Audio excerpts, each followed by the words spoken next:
And welcome to the Ventura County Transportation Commission regular meeting of Friday, January 6, 2023. I'll call the meeting to order. Commissioner Parvin, would you lead us in the Pledge of Allegiance, please? Place your right hand over your heart. Ready, begin. I pledge allegiance to the flag of the United States of America and to the republic for which it stands, one nation, under God, indivisible, with liberty and justice for all. Thank you very much. Our next item up will be a roll call. Madam Clerk, would you please call the roll? Chair Tremblay, Here.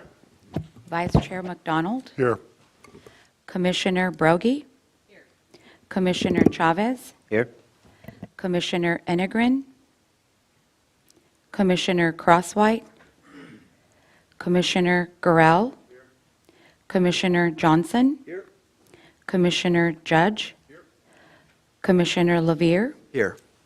Commissioner Long, Commissioner Lopez, Commissioner Parvin, Here. Commissioner White, Commissioner Roberts. Thank you. No Board of Supervisor members shall be compensated to attend this meeting. Thank you, Roxana. Let's see, item 4, public comments. Do we have any comments from members of the public on items not on the agenda? Roxana, do we have any speaker cards? There are no public comments at this time. All right, but then let me look at the chambers and say, is there anybody who wishes to address the commission on a non-agendized item? All right, hearing none, we're going to move on to the Caltrans report. And Ms. Roberts, Happy New Year. Or Commissioner Roberts, Happy New Year, and we're looking forward to the Caltrans report. Thank you. Thank you, Chair Tremblay. Is this on? Can you hear me? Your mic's not on? The green light is on, but, so I'm going to speak very loudly if you can hear me. Is that, there's a white button at the dais. Testing.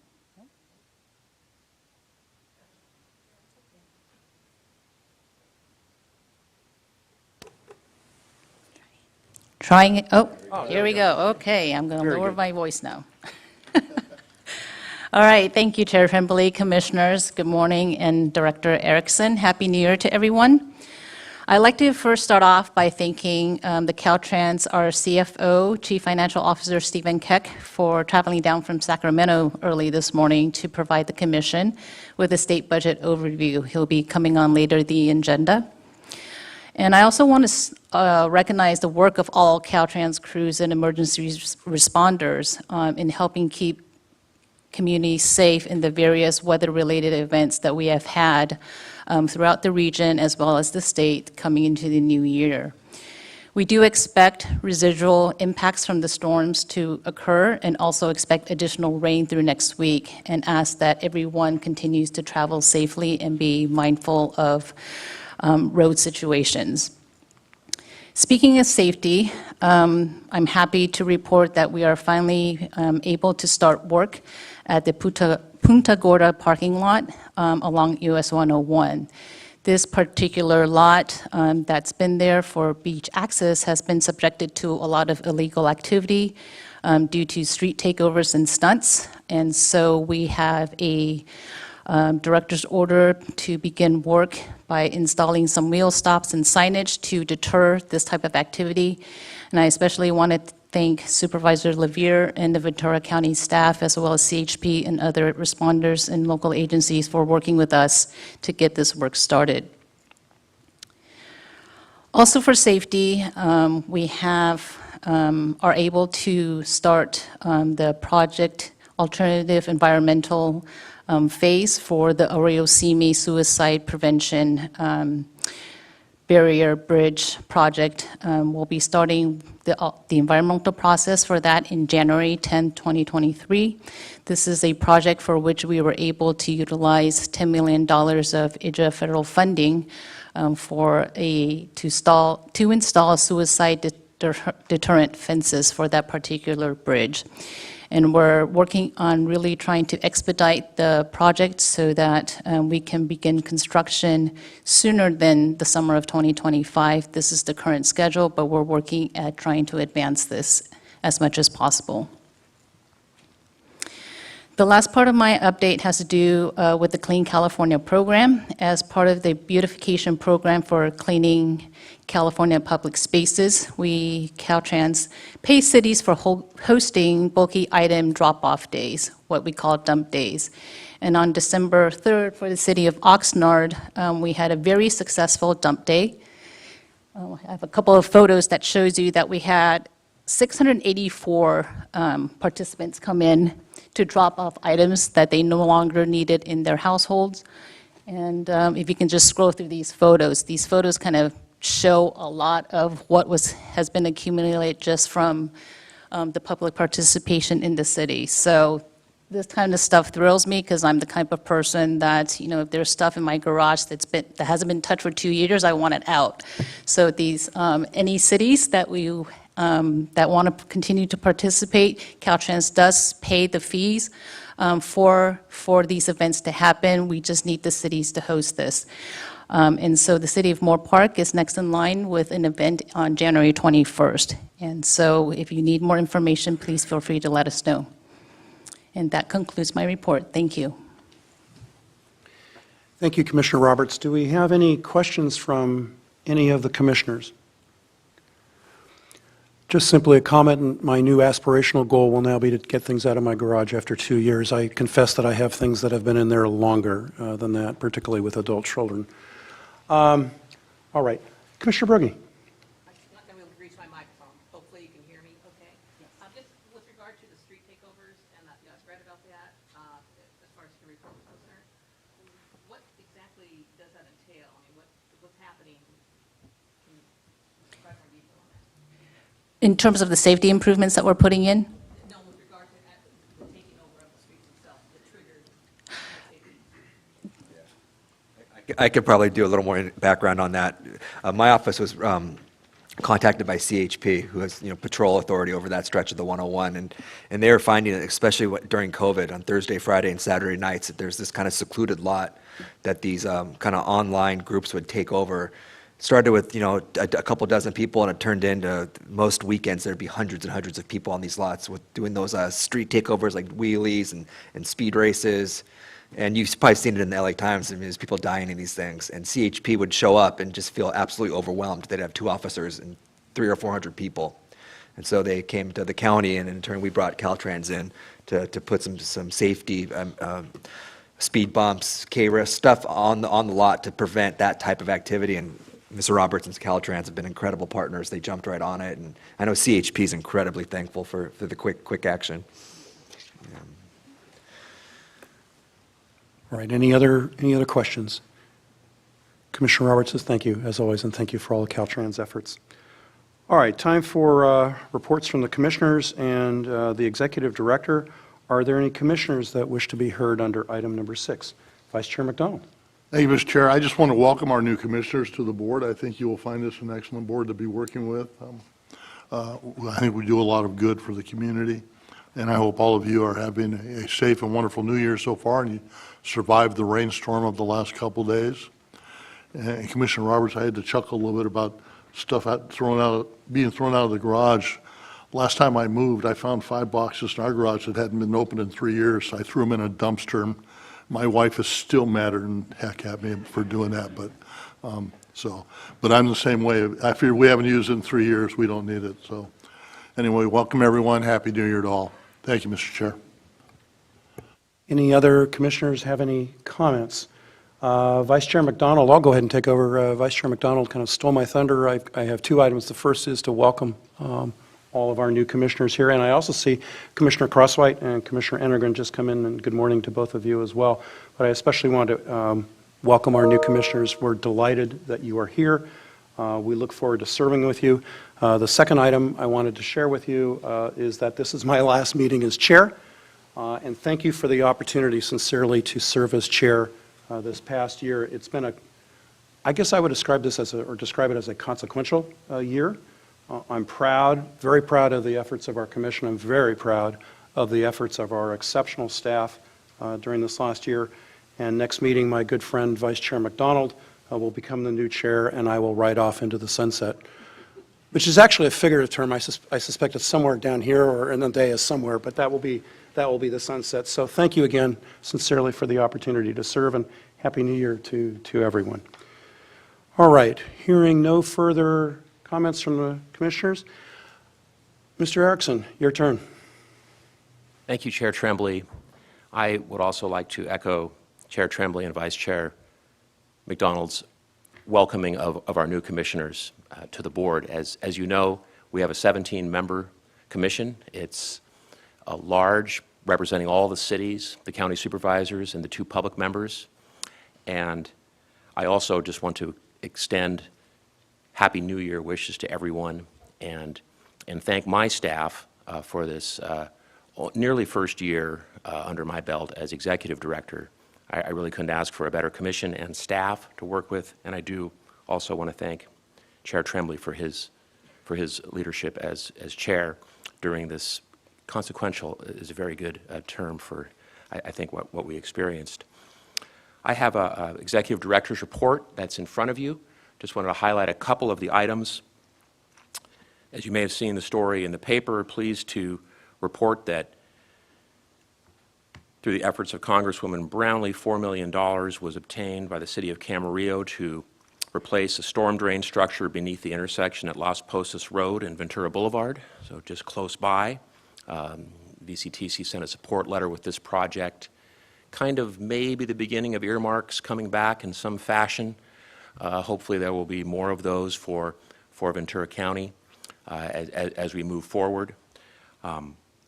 Also want to note that our unmet transit needs process, for those of you who've been on the commission for a while, know this is an annual process we go through every year where we solicit unmet transit needs from the public.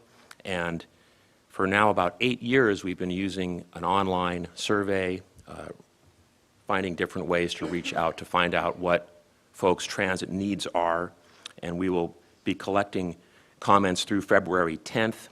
The link is on our website and also provided in your report. Want to thank Acting Director Roberts, again, for her update on the Arroyo Simi Suicide Bridge railing project that is now funded and moving forward. There will be another Arroyo Simi Bridge Suicide Prevention Task Force meeting on January 26th from 2:30 to 4 p.m. And the focus of that meeting will be on looking at the timeline for the implementation of this very important project. And also for our comprehensive transportation plan, on December 6th, VCTC hosted another virtual community workshop in our ongoing efforts to solicit community feedback for this really important plan, the Comprehensive Transportation Plan, which in many ways serves as VCTC's guiding document. I want to commend Amanda Fagan and her team for the level of outreach they have done over the past year and a half now. And again, we still are taking comments. There's a link for our website on there. And we will still be taking them up through January 10th, so just up through next Tuesday. And this item will be coming to you at next month's meeting, along with another exciting project as the former transit director, our Transit Integration and Efficiency Study, or TIES study. Finally, VCTC released requests for proposals on November 4th for tow contractor services as part of our freeway service patrol. In the rain the other day coming to work, I saw our FSP truck assisting somebody on what I would only describe as somewhat treacherous driving conditions, heavy rain on the 101. I think this has been one of the best programs VCTC has implemented. Maybe I don't say maybe it's in existence, but it's still a relatively new program, as you know, and certainly serving to make our roads and our community safer. And with that, Chair Tremblay, that concludes my update. Thank you, Mr. Erickson. Any questions for Mr. Erickson? All right, moving on. Thank you very much. Moving on to item 7, additions and revisions to the agenda, Mr. Erickson. I believe you have one. We do have one. We are asking that item 8E be removed from the agenda. This item was inadvertently placed on the agenda as we were preparing the agenda during the holiday break. This is an item that some of you may remember we actually did bring to the Commission back in June and was approved. So apologize for that oversight, but we're just asking that it be removed from the agenda. All right.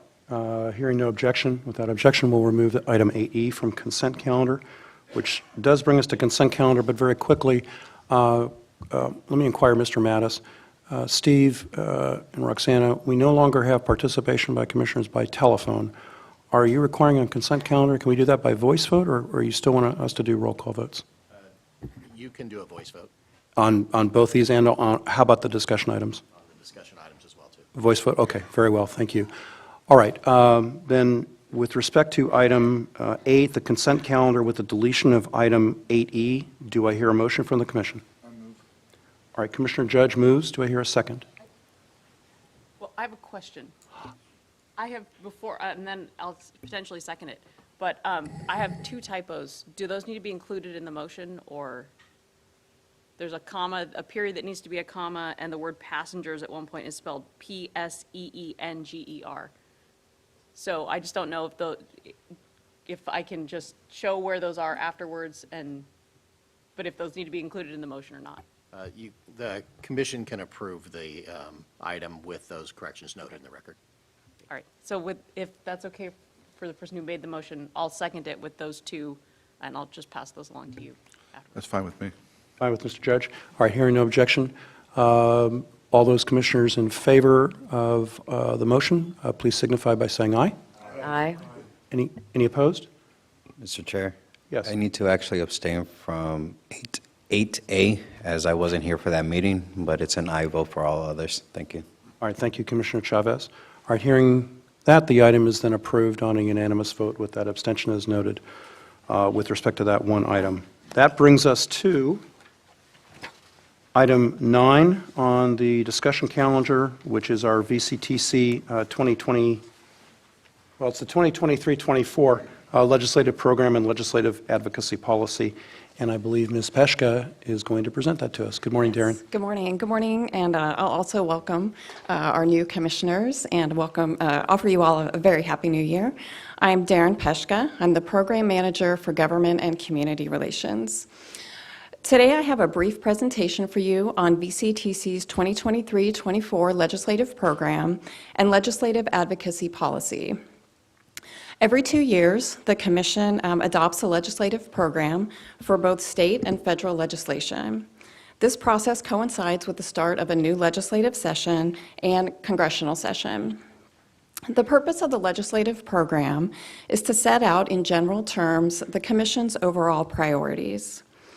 The purpose of the legislative advocacy policy is to guide VCTC in considering legislative or regulatory proposals. Staff is recommending that the Commission adopt both the legislative program and the advocacy policy. The state legislative program will guide VCTC advocacy during the 2023-24 legislative session. That session officially began in December, and legislators reconvened in Sacramento on Wednesday and have already begun introducing bills for the new session.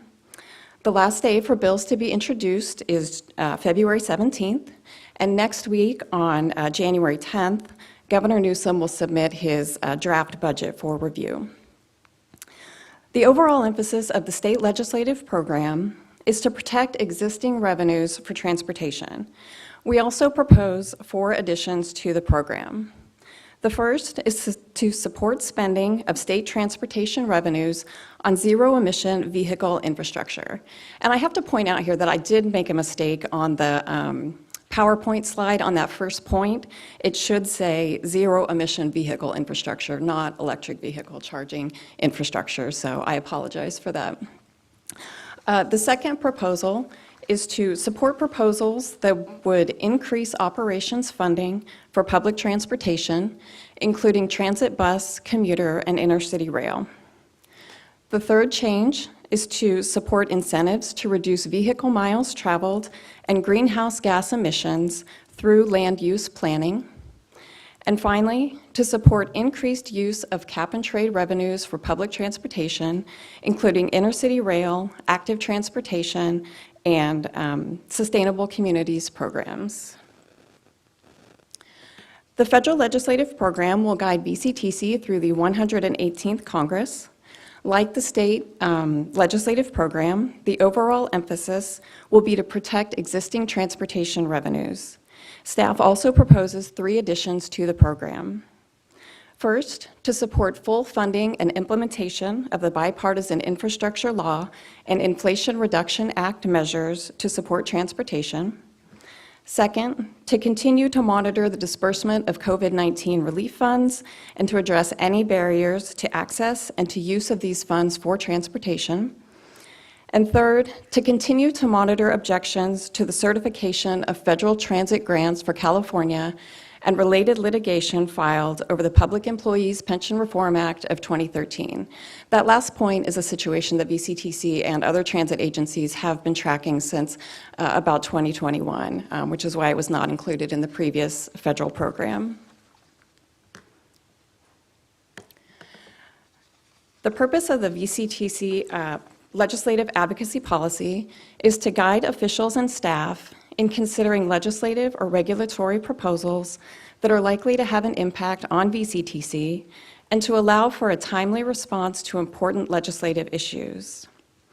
It's important to note that VCTC already participates in legislative activity. The policy presented for adoption today does not change our advocacy process. It's merely intended to confirm and to provide transparency into VCTC's legislative involvement. The proposed advocacy policy has 4 goals. First, to advocate for VCTC's legislative interests at the state and federal levels. Second, to inform and provide information to the Commission and to staff on the legislative process and on key issues. Third, to serve as an active participant with other local government and with government associations and agencies on legislative and regulatory issues that are important to VCTC and to the region. And finally, to seek grant and funding assistance for VCTC projects and services. In addition, the policy has 4 basic principles. To proactively monitor and advocate for legislation as directed by the legislative program and by specific direction of the Commission. The policy provides the VCTC Executive Director or another designee the flexibility to adopt positions on legislation in a timely manner. The Commission shall adopt the legislative program, and staff is authorized to take a position without Commission approval as long as the position fits within the legislative program. And finally, when an applicable priority within the program does not exist, the matter shall be brought to the Commission for formal direction at a regularly scheduled meeting. Finally, the advocacy policy lays out basic procedures for VCTC's legislative involvement. Those procedures include that VCTC's Executive Director or another designee shall review requests that VCTC take a position on legislation to determine if the position aligns with the adopted legislative program. If the matter aligns with the program, the Executive Director or designee shall supply a response in the form of a letter to the legislative body that is reviewing the measure. A position may be adopted by the Executive Director or designee if the position is consistent with the legislative program, if it's consistent with that of an organization to which VCTC is a member, or if the position is approved by the Commission. And finally, positions that are adopted outside of a regularly scheduled Commission meeting shall be communicated to the Commission at the next regularly scheduled meeting. Throughout the year, the Commission can expect to receive legislative updates at its regular monthly meetings. Those updates generally will include a staff report on state and federal legislative activity and on VCTC advocacy, a written report from VCTC's lobbyists in Sacramento, and a matrix of bills that VCTC is tracking. Again, the staff recommendation is that the Commission adopt the 23-24 legislative program and the legislative advocacy policy. And that concludes my presentation, so I'm happy to answer any questions that the Commission might have. Thank you very much, Ms. Peshka. Questions from the Commission? We'll start with Commissioner Enegren.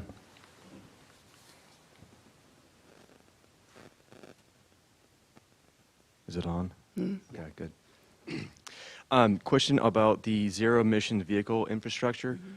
When we say infrastructure, are we talking about just charging ports only, or the whole entire infrastructure in terms of the power grid being able to support all the cars? We didn't have a specific conversation about that, but in my mind, it's all of the infrastructure that may be required for zero-emission vehicles. We know that ZEV is an important component of the state reaching its climate goals, and so this program is to support any ZEV infrastructure that's required. Okay, so complete functionality of the whole system then. Okay, excellent. And then on the same topic, on the zero-emission bus rollout, I know we have a point here saying monitor the state's implementation and ensure that the mandate is not enforced until the technical feasibility conditions and regulation are achieved.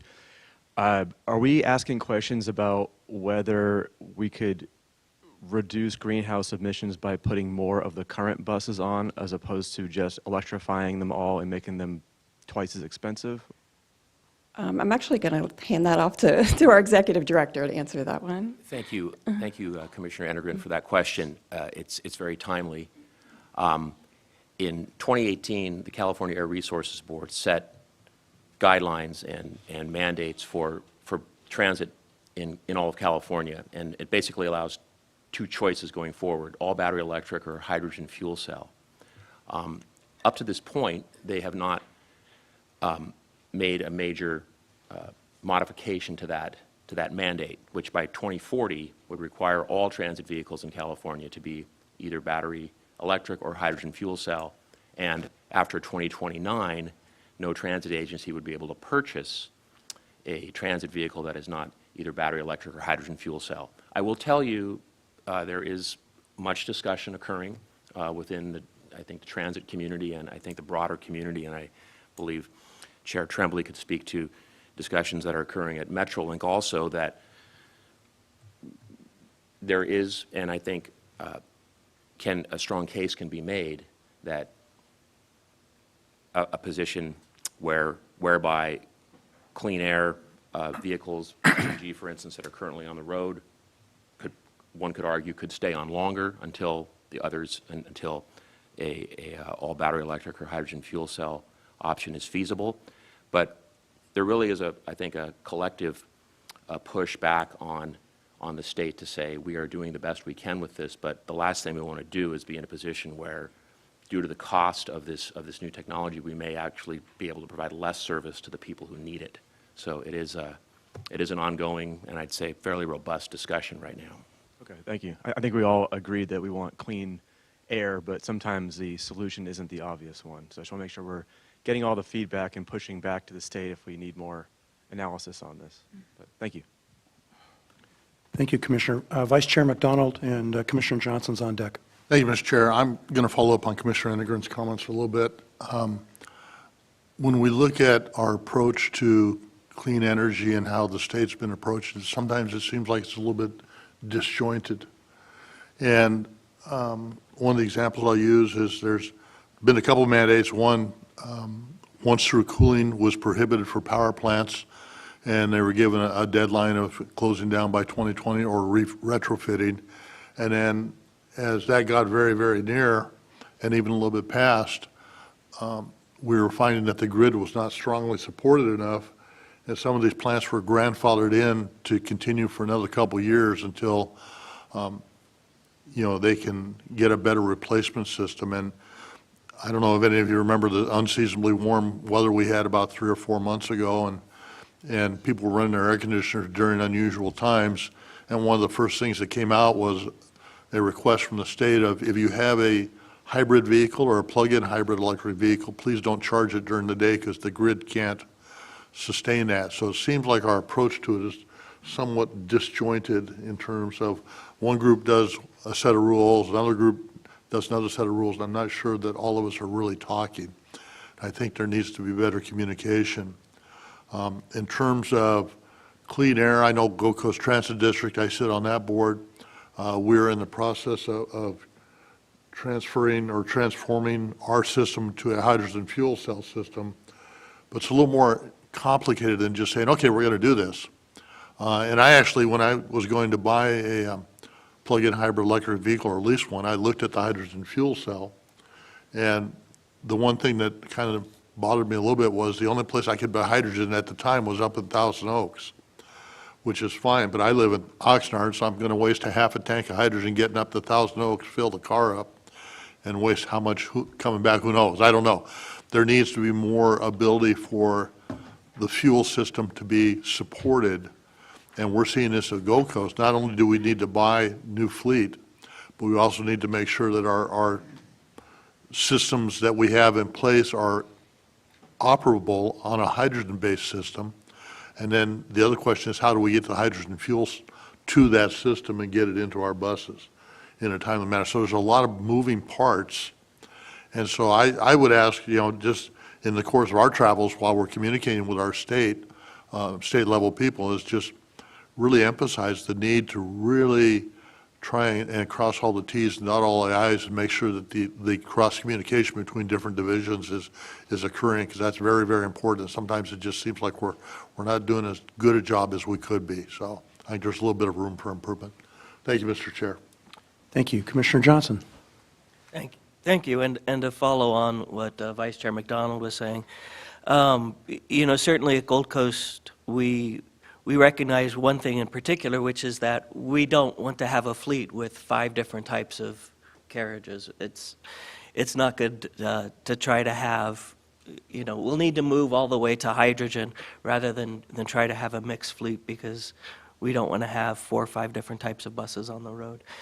Certainly when it comes to hydrogen, I think that having deadlines for these sorts of things actually help build the infrastructure that is needed. I did sit down with the president of SoCalGas, and we talked about how SoCalGas plans to use their current infrastructure, being able to mix hydrogen in with natural gas and then separate it out at the end point. And, for them to make the investment in that would require some sort of assurance that there will be the demand for it. But I have a question for staff based on this PowerPoint. What exactly is the status of where we are with federal funds and the question over whether PEPRA violated federal law for transportation employees? So that's a really great question, and I'm glad you asked it, because I actually have an update on that situation. If you're not familiar with it, what happened was the Federal Transit Administration can't obligate funds to transit agencies unless the U.S. Department of Labor certifies that a grant recipient has labor protective agreements in place that the Labor Secretary has determined are fair and equitable. In 2019, there was a transit union that filed a lawsuit arguing that that California's pension reform law, which is PEPRA, interfered with collective bargaining rights of transit workers. And in 2021, the Department of Labor agreed with that and made a determination that PEPRA does interfere and that California transit agencies are ineligible to receive federal transit grants. That was a very worrisome determination at that time. California filed a cross-complaint and a motion asking that the U.S. District Court stay that determination. And the court granted that stay, and California has been receiving federal transit grants since then. Just last week, the court found that the Department of Labor's determination was arbitrary and capricious, and that the determination must be set aside. The situation is still continuing, however. The court maintains that the preliminary injunction should stay in place, and federal transit grants should continue to flow to California. The court has directed all of the parties involved to meet and to file a joint status report, and so review by an appellate court is still possible, but that's where we are. Thank you, Commissioner Johnson. Any other questions from commissioners? Commissioner Judge, I'm sorry, Commissioner Judge, I needed to recognize Commissioner Chavez first. He had his hand up before, but you're on deck. Well, all right, Commissioner Judge. All right, thank you. I'm curious on where we're standing right now on the fare box recovery. Any change in legislation there? We haven't been subject to it for the last almost 3 years now. So I'm happy about that, but I want to find out where we're at with the fare box recovery. So that's going to be a discussion I believe will be happening this year.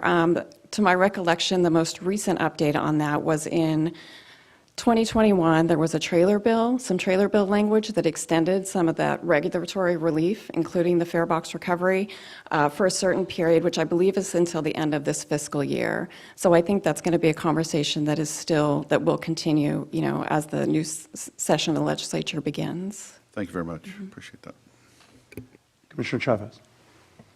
Thank you. Thank you for the updates. Couple of questions, kind of in line with our bus system. I understand that it's not our position as an agency to push for one particular way other than what supports our county. But because of the fact that we are hearing so many issues with electrifying bus systems, and I've mentioned it multiple times in regards to LA Metro and their failed attempt to electrify their system, is there a way for us to be able to push for more hydrogen infrastructure to come into Ventura County? And on top of that, we as a county are at a disadvantage compared to our neighboring counties that have that transportation tax or self-helping tax, whatever language you want to use, that we don't always get all of our transportation funding. So what advocacy are we taking in order to still meet deadlines, but with the limited resources that we have? Mr. Erickson has indicated he'd like to take that question. Thank you, Commissioner Chavez. That's a great question. I think it goes back to the point of the zero-emission bus, looking at, obviously, hydrogen fuel cell as well as battery electric. With Gold Coast as a key partner of VCTC, we are going to be working very closely with them and also working closely with other partners like the Port of Hueneme, which has also expressed interest in hydrogen fuel cell type activity. So I think in large measure, because we don't have our own self-help sales tax, our partnerships will be critical moving forward. And those partnerships also extend to Southern California Gas as well as Southern California Edison. But those, I will tell you, we are looking at that very closely right now and meeting and discussing, particularly VCTC working with Gold Coast on that matter. Okay. And then I was curious, because I know there is a deadline where it's supposed to go zero emissions, but what are the rules with, like, a transit agency decides in 2029 that they want to buy 50 CNG buses because they're allowed to up until 2029? Are they required at any point to give up those buses or convert them to meet the deadline? They would have to give them all up by 2040 as it currently stands. Wow. All right. But that could also potentially be modified. Okay. Thank you, Chair. There is a lot of elasticity, discussions going on, and Mr. Erickson was certainly correct. A lot of robust discussion going on that. Thank you, Commissioner. Commissioner LeVere. Thank you, Mr. Chair. One of the questions that we often discuss here is, what are we going to be doing to get more people on public transportation? And I think to answer that question, you really have to look at where we're building housing and where the job centers are. And that interplay between those three issues is just critical to the future of public transportation. So I was really excited to see that we're kind of expanding this program beyond just transportation per se, and we're looking at land use, and we're looking at housing, and we're looking at jobs. And I think if we need to expand that even more, you can obviously come back to us if there's, but I guess at the end of the day, I think it's important that we're advocating for legislation and in Sacramento and DC beyond just, transportation funding, that we're looking at some of these other land use issues because they're so important, and the interplay there is so critical. Thank you. Thank you. Any other, Commissioner Crosswhite? All right, I've been trying to figure out how to word this, but I'm wondering, just given the conversation that we've been having, if there's a way to add something under planning about, encouraging conversations about the sustainability and functionality of zero-emission solutions, right? So it's sort of that bigger picture. I mean, we have something in here about supporting, reducing VMT. We've got stuff under funding about zero-emissions vehicle infrastructure, but I'm just wondering about that larger conversation. You can put an EV charger everywhere, but if there's not the power to support those EVs, then that infrastructure isn't helpful. So I'm just wondering if in the planning, if there's something like that that would be helpful. But anyway, just throwing that out there. Mr. Erickson, do you want to be heard on this? I think that's always the commission's prerogative to add or, amend the current proposed legislative program. We could certainly take note of that, in terms of moving forward and continue to refine that. I would say we are looking to make those efforts right now, but again, we're presenting this as the draft program right now, and And if I may add, we try to write this in a way so it's very broad, and there is a point in there in the advocacy policy that if something comes up that is not covered by our legislative program, that we can bring an item to the commission for formal consideration and direction, even if it's not within our adopted program. I think I would, first of all, I want to take note of that you can bring things back. But secondly, my thought would be that we go ahead, we adopt this. We have staff take a look at that from that specific issue standpoint and perhaps bring back some language next month or the following month on the new chair's watch that we can discuss. That would be my thought. But go ahead and adopt this if the commission is so willing this morning. If that was a motion, I'll second it. That was a very inartfully done motion, but I don't know if it's okay for the chair to go ahead and motion, but I will make that motion. Second. All right, we have an inartful motion, a far more articulate second, and let me now ask, we can do this all by Commissioner Johnson has it. Commissioner Johnson, and I want to make sure if there's any member of the public who wishes to speak as well. Commissioner Johnson, you're first. Thank you. Along those lines, I would just also add, I would hope that as we look at this, that we consider, we pay particular attention to what might be defined as a high-quality transit area or high-quality transit corridor, because there have been different interpretations, whether, for example, an area that SCAG defines as being a high-quality transit area or corridor by 2040, or 2050, whether that counts now. Some legislation's been explicit about it, some has not. We currently have some questions up in the air about legislation. And I certainly know, from the city of Ventura, it would be helpful for us to know in terms of transit and housing, going back to Supervisor LaVer's comments, whether whether half of our city is currently a high-quality transit corridor, based on predictions for the future. And so we just need to pay particular attention to that topic. Thank you, Chair, for letting me get that on the record. No problem, Commissioner. Thank you. And I was remiss. I made an inartful motion, and there was an articulate second, but I forgot to ask if there was any public comment on this item. I don't think we have any speaker cards. I'm seeing no public comment. All right, moving forward, finally, on the motion. All those in favor signify by saying aye. Aye. Are there any objections? All right, the record will reflect that that item has been approved unanimously, and thank you very much, Darren. Thank you for a good presentation. Thank you, and thank you, commissioners, for the excellent feedback. I really appreciate that. All right, we're now going to go to item 10, which is a public hearing item on the approval of the fiscal year 2022-23 program of projects. And consistent with our usual protocol, I'm going to go ahead and open this public hearing at this time and ask Ms. Miller to present this item to us. Good morning, Ms. Miller. Good morning, Chair. Thank you. Good morning, Commissioners, and welcome new commissioners to VCTC. This item 10 seeks Commission's approval of the revised fiscal year 2023 program of projects for federal transit operating, planning, and capital assistance. And this program of projects was brought to this commission and approved in October. So I'm going to keep this brief because this is essentially approving a revised edition of the program of projects. But for the benefit of new commissioners, I'm just going to give a brief background on the program of projects. VCTC, as the Regional Transportation Planning Agency and designated recipient of federal transit funds for Ventura County, is required to adopt a yearly program of projects and receive public comments.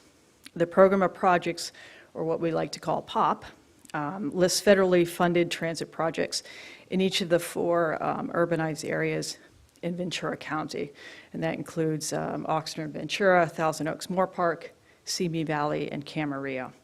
And you can see in the attachment A, sort of the breakdown in each urbanized areas of the federal funds for transit projects. So again, the commission first approved the 2023 program of projects in October. These listed transit operator, local transit operator projects to be funded with Section 5307 FTA funds. These apportionments are formula funds that the local operators elect to provide to the projects they select. Also included in this program of projects is what we call discretionary or competitive grant funds, and we had a Section 5310 call for projects that was incorporated in this program of projects. So subsequent to that October approval of program of projects, we had a federal congestion mitigation and air quality program call for projects, quite large, lots of funding, federal funding and state funding in this call for projects. It concluded with selected projects approved by this commission in December, just last month. So this program of projects now incorporates the first year of funding obligations for the CMAQ projects. It also includes some revisions, some small revisions to the program of projects, and this is detailed in the staff memo that you should have before you. So in conclusion, staff recommends adoption of the revised 2023 program of projects, provided in attachment A, and this concludes my remarks. I'd be happy to answer any questions. Thank you, Ms. Miller. Do we have any questions from any commissioners with respect to this item? Seeing none, we're in public hearing. Do I have any comments from members of the public as to this item? And I believe we have no speaker cards on this item. All right, we're going to go ahead then and close the public hearing, bring it back to the commission for action. I'll move approval. Second.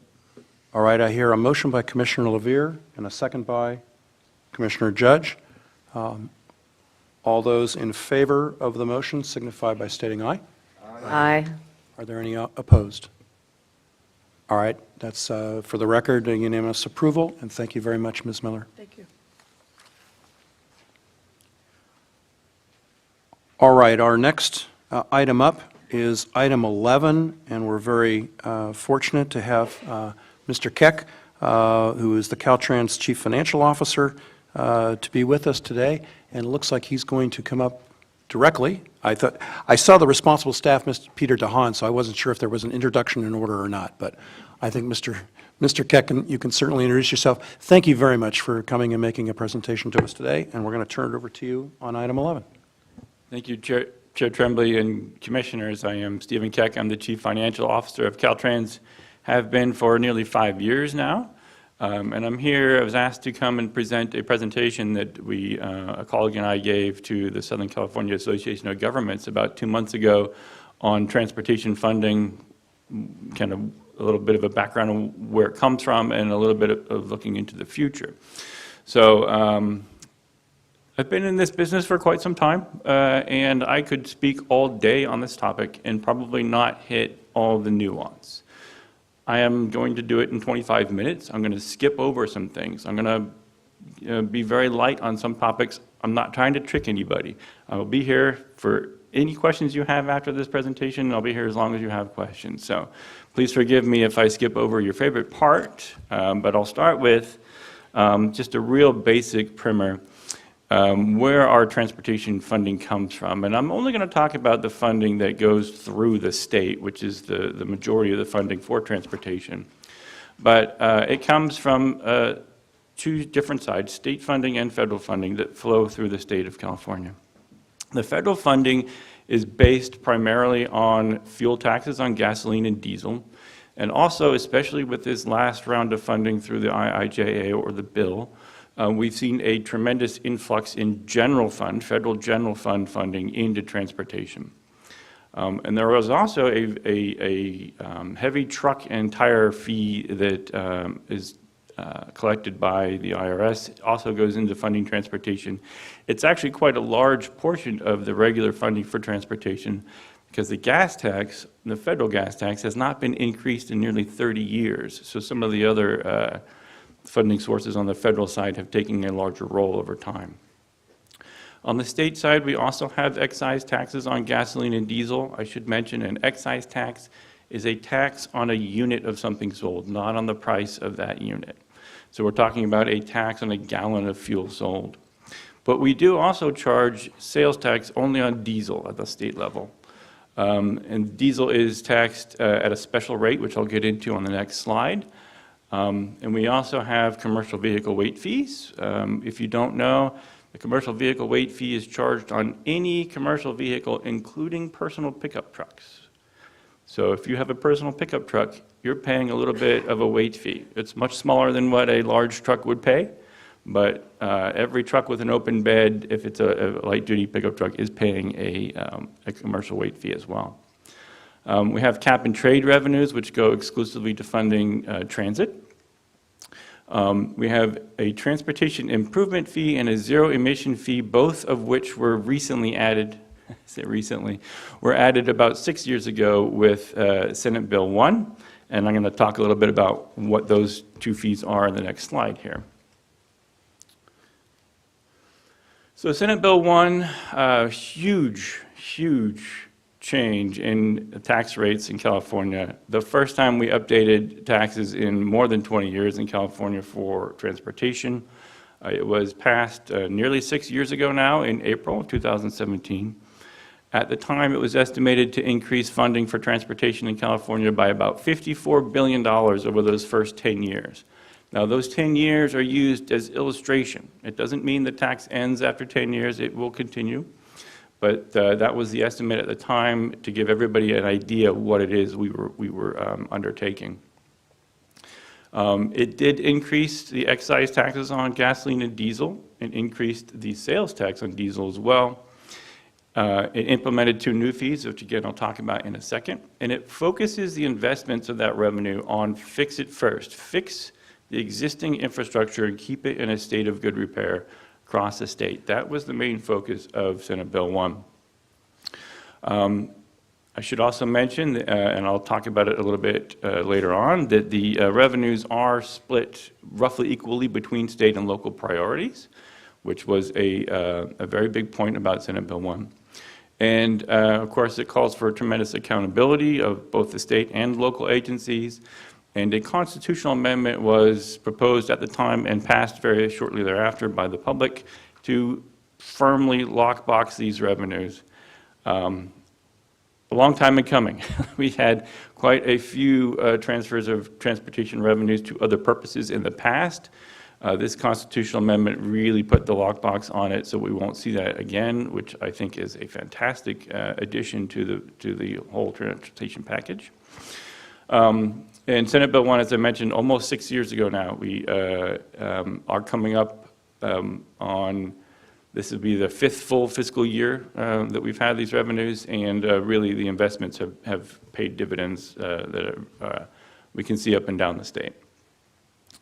I won't go through all of these programs. This is just to illustrate the split between state and local priorities of this new funding.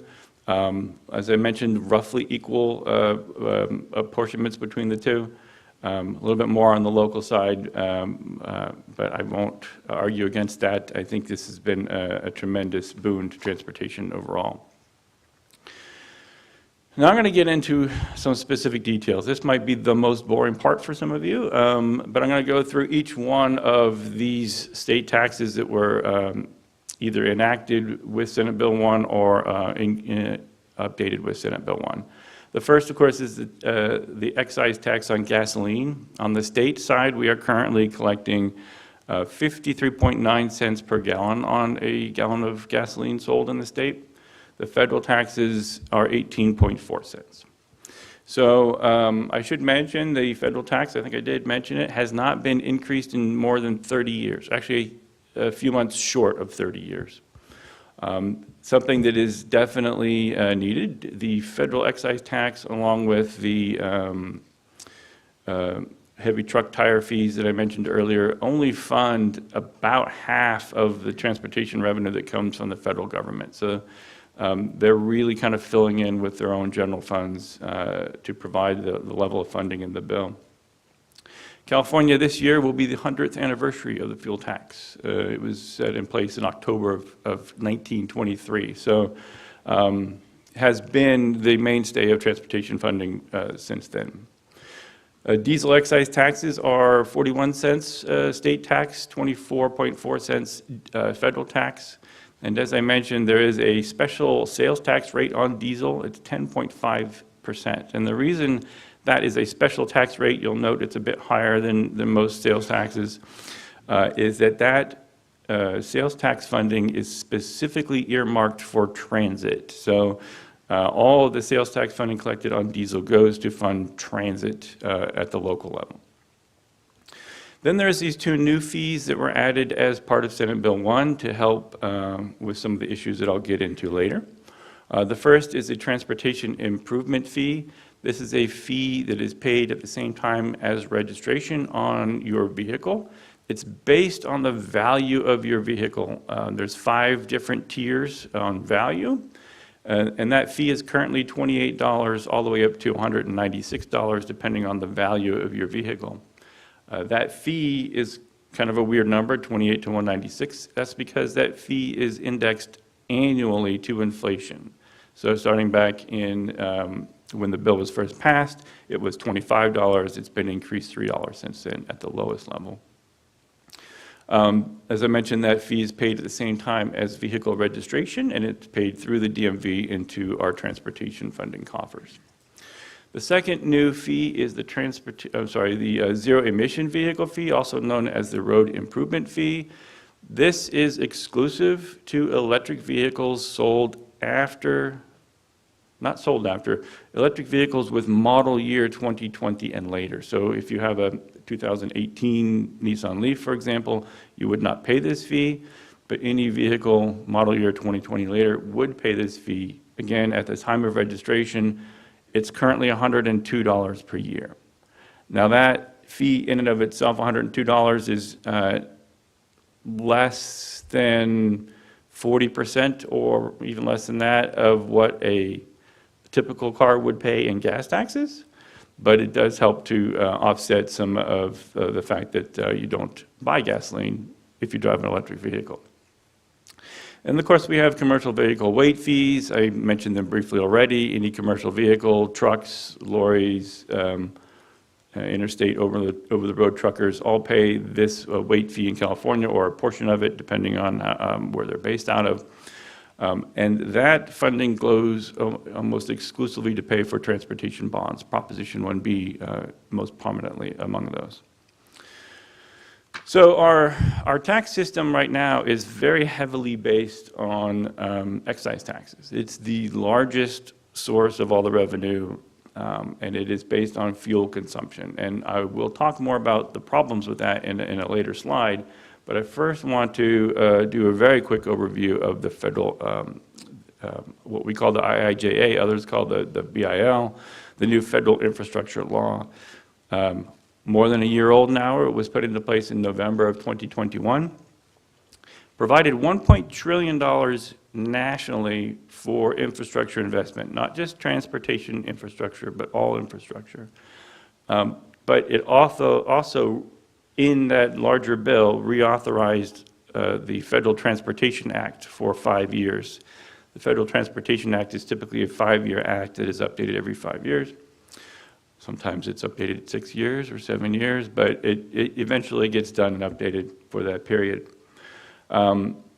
For California, we receive about $25.7 billion over those 5 years in sort of what used to be the base funding for federal transportation. In addition to that, though, we're now receiving $4.2 billion in bridge-specific funding that was provided by the Federal General Fund.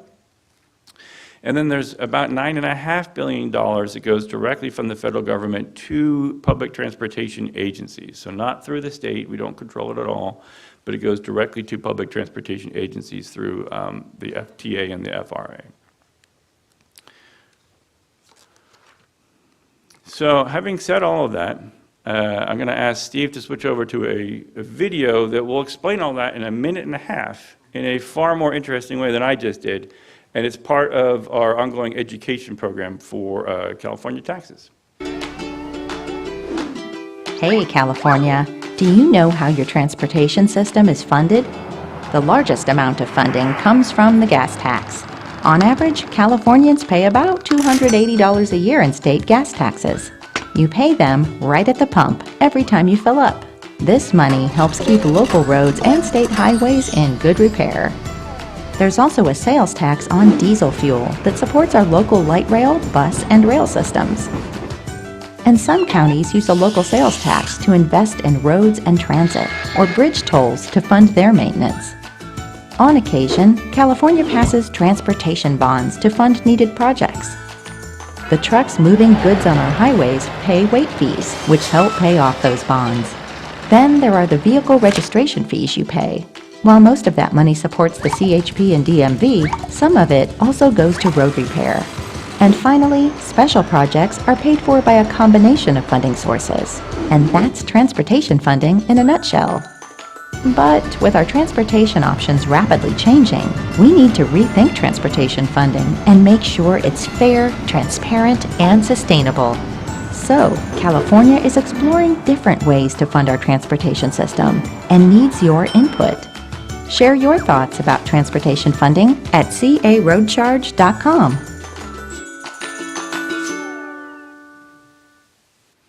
Thank you, Steve. So that actually foreshadows a little bit of what I'm going to get into moving forward here in the presentation, and that is discussing the future a little bit. So we don't know much about the future, but one thing we do know is that it's going to have some problems associated with it, and especially when it comes to transportation funding. We talked about this a little bit. There's a combination of things that fund our transportation system, and that current system has some issues, and one of those issues is imbalance in the system. So this chart is, they're not randomly selected vehicles, but this shows a selection of vehicles and how much they pay towards transportation funding. So we're starting on the left, a 2008 Ford Taurus. It's a little bit older than the average car on the road today, which is about 12 and a half years old. But that Ford Taurus doesn't get very good gas mileage. It's not worth very much money. So the yellow bar here shows that transportation improvement fee that I spoke about earlier. Based on the value of the car, they pay $28 annually. The blue bar shows how much they're paying in fuel excise taxes. Not very good gas mileage, paying, in this case, about $300 and some odd a year, based on how much mileage they're driving. That's just in the excise taxes. Moving slightly over to the next car over is a Toyota Prius, a fairly old one, I think at 2015, worth a little bit more, so they're paying a little bit more in that transportation improvement fee, but significantly greater fuel economy and much less paid in fuel taxes. The next three vehicles are all electric vehicles. We have an older Nissan Leaf, a Tesla Model 3 or Model S in 2015, and a 2020 Model 3. They're all paying a different rate because A, they don't pay a gas tax. The older vehicles, the two that were before 2020, they're only paying that transportation improvement fee between $28 and on up to $196. But the Tesla Model 3, it being a 2020 model, is paying that new transportation, the road improvement fee for electric vehicles. So they're paying that extra $100 and some odd. And then, just for fun, the most popular car sold in America today, including California, sadly, is the Ford F-150. Much better gas mileage today than they got back in 2000, and in fact, better gas mileage than a 2008 Ford Taurus, believe it or not. Not your F-250, and not your big, giant diesel engine, but a typical F-150. Very expensive car, pays a lot more in that transportation improvement fee, but pays actually less in gas taxes than somebody driving a much, much older vehicle. And in fact, their overall contribution to the road system is almost equal to that of somebody driving a 2008 Ford Taurus. So what we see here is if you can't afford to update your car, or if you choose not to, and you're driving around a 2008 Ford Taurus, which is a fine car, you end up paying a lot more towards the infrastructure than somebody who's got their brand new Tesla out front. Which is fine, that's the way the tax system is, but that is imbalanced. The other issue that we face with our current taxation system is it's very heavily reliant, as I mentioned probably 4 times now, very heavily reliant on that consumption of fuel. So as we look to the future, the orange line here is what the tax would have been throughout the history of tax in California if it had been adjusted for inflation. The blue line is the actual tax rate over time. You'll see that it increased significantly there in 2017 with the passage of SB1. SB1 indexed that tax to inflation. It took care of the inflation problem. But as we're moving forward, we're seeing more and more cars come onto the infrastructure that don't use gasoline or diesel and that are not paying towards that significant revenue source. So what we're seeing is as we move towards the future, as we bring more and more zero-emission vehicles on the road, which is a good thing, it will impact transportation revenues negatively. So that line moving forward, that red line, is we're going to see revenues start to flatten off and then drop as we approach, say, 2040. It's kind of a guessing game and based on how quickly folks adopt these new vehicles. But it will impact transportation revenue. And that future is a little closer than some people think. I think you actually had a really good discussion about this in some of your earlier items. We're moving very quickly towards a future based on zero-emission vehicles.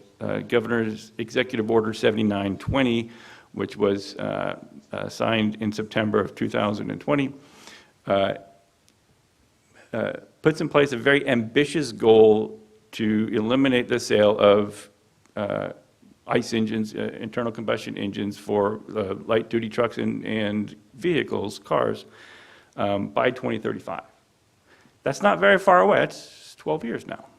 So if you think about the fact that the average car on the road is about 12 years, we're about 12 years away from where we need to stop selling any sort of ICE engine.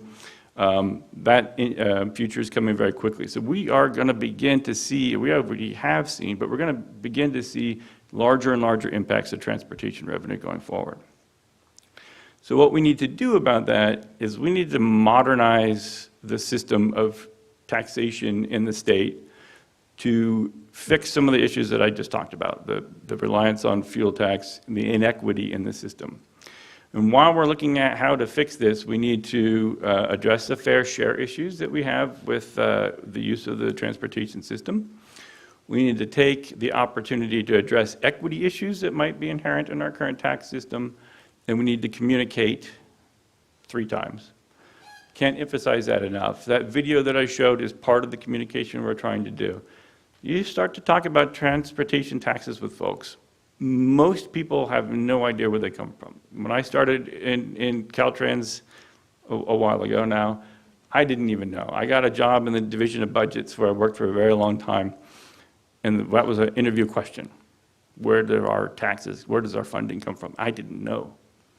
And most people don't.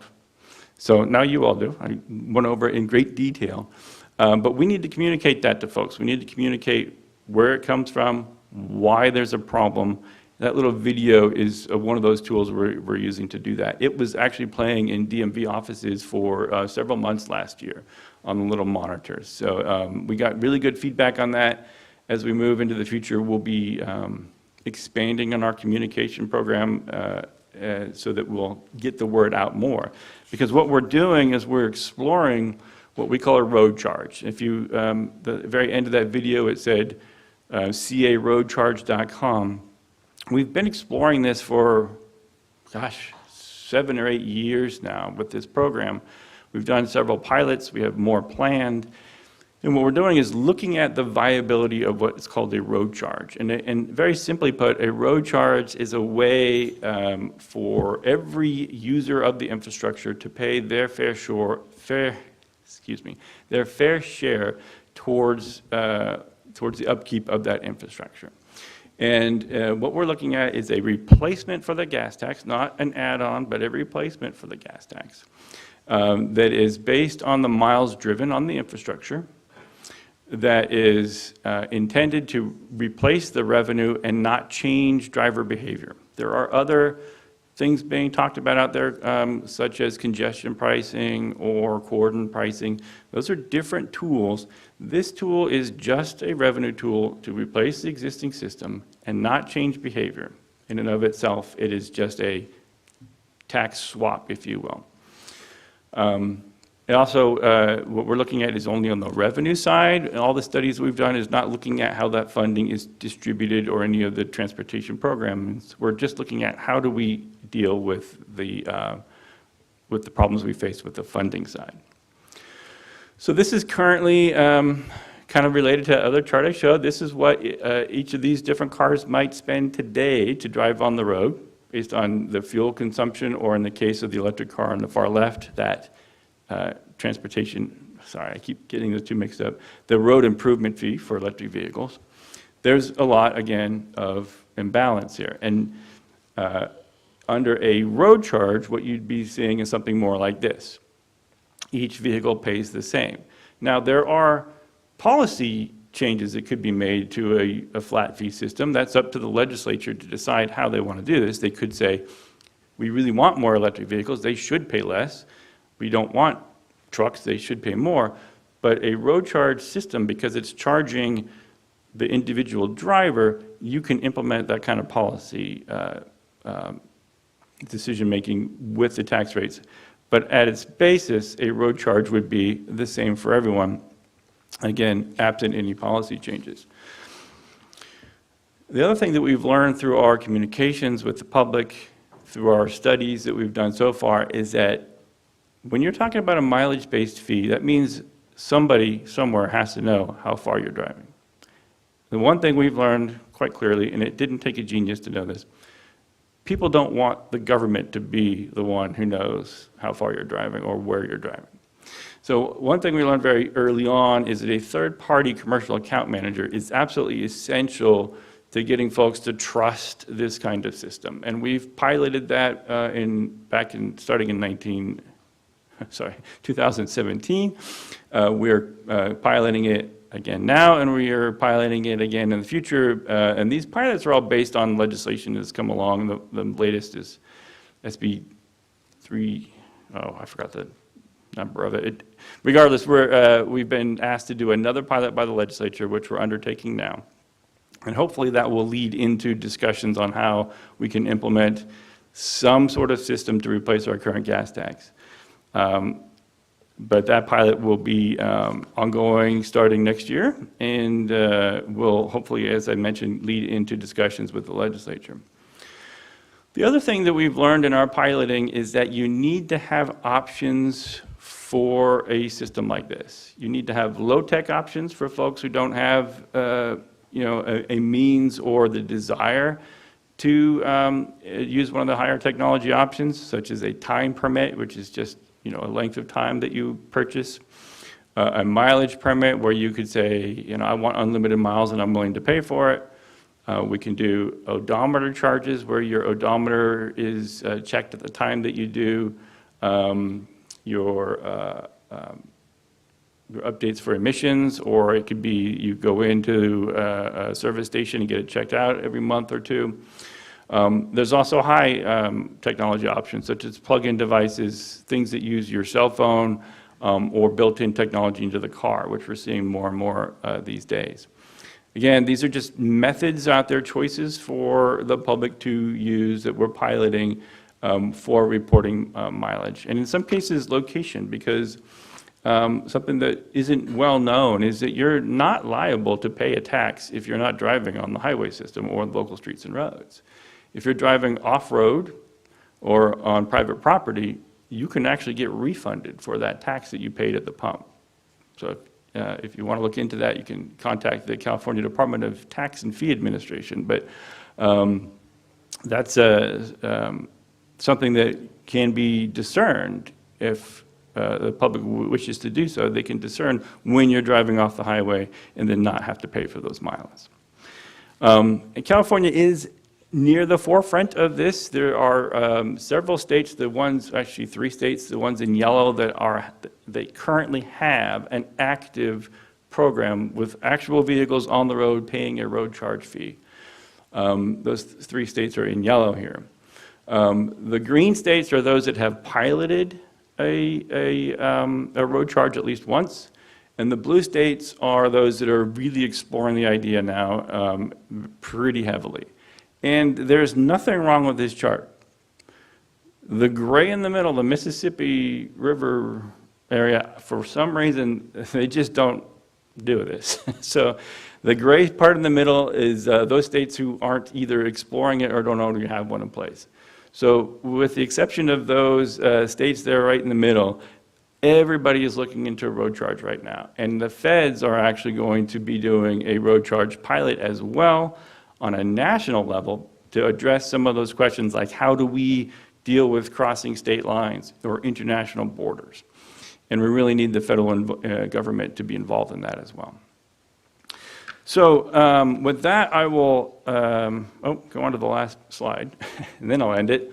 I talked a little bit about the governor's executive order to transition us to alternative fuel vehicles by 2035.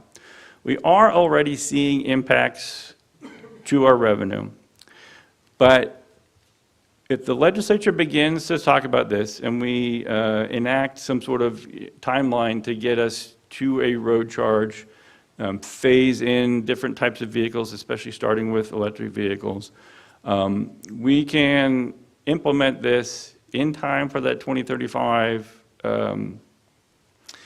I'll call it a deadline, but that goal out there of 2035, and really head off these long-lasting impacts to transportation revenue that we might see otherwise. And so that's why we're continuing on this process, and you'll hear more from us, I think, statewide here pretty soon. And with that, I mentioned I will be happy to answer questions, and I am happy to answer questions as long as you have them. Thank you very much, Mr. Keck, for a very, very informative presentation. I know we're going to have some questions. We're going to start with Vice Chair McDonald. Thank you, Mr. Chair. Thank you for the presentation. I was really interested, and I think you answered my one question, and I'm going to date myself a little bit in that as I was growing up, we would always go out and buy red diesel instead of diesel too, because it was less expensive and not taxed. So I'm presuming, and for those of you that don't know what red diesel is primarily for off-road uses, farming, things of that nature. So I would presume that red diesel is still untaxed for the road tax? Yeah, so dyed diesel is also what it's called these days, is supposed to be sold under licensed exclusively to those folks who will use it off-road, mostly farmers and things, or foresters as it happens. So yeah, that remains untaxed. Okay, thank you. What I found really interesting was when your discussion on figuring out the mileage per vehicle depending on the particular configuration of the vehicle. And my first question was going to be, well, how are you going to figure it out for the hybrids and the electric vehicles? But recently, leasing a plug-in hybrid electric vehicle, the one thing I'm finding out about it is much more intelligent than I am. It has a much better form of communication. And I mean, it's almost amazing. I'll sit there at night watching the news and my car will text me and tell me I left the door unlocked and that I should go outside and lock the door or do whatever. So I tend to be kind of a private person. I don't like to share a lot about myself, but I think that my car is in communication with I don't know how many different people and sharing data on me that I probably wouldn't want shared. So there's no question in my mind that someone, somewhere, somehow will know how many miles I've driven. I'm not sure that's a good thing, but I think it's the wave of the future. So again, very informative. I really appreciated it, and it was very apropos, at least for me. So thank you very much. Thank you, Mr. Chair. Thank you, Mr. McDonald. Commissioner LeVere, next up. Thank you. The 3 states that have active road charge programs, how are they tracking mileage? That's a very good question. So I don't know. There's a lot of options, it looks Yeah, like. and- there's a lot of options. I know Oregon has had the longest running program, and it's a voluntary program. And one of the issues they've had is the folks getting the very worst gas mileage want to be on that system. So they have a lot of old trucks and things that want to be on the system. So they've had to use a variety of technologies. One is that the very low tech, which is having somebody check their odometer and write down the mileage. Another one that we've piloted, and I believe they use in Oregon, is what they call a dongle, and it plugs into the OBD2 port, which every gasoline or diesel-powered, I don't know about diesel, every ICE car in California has, and that is part of your emissions control. And it's pretty small, it plugs right in there.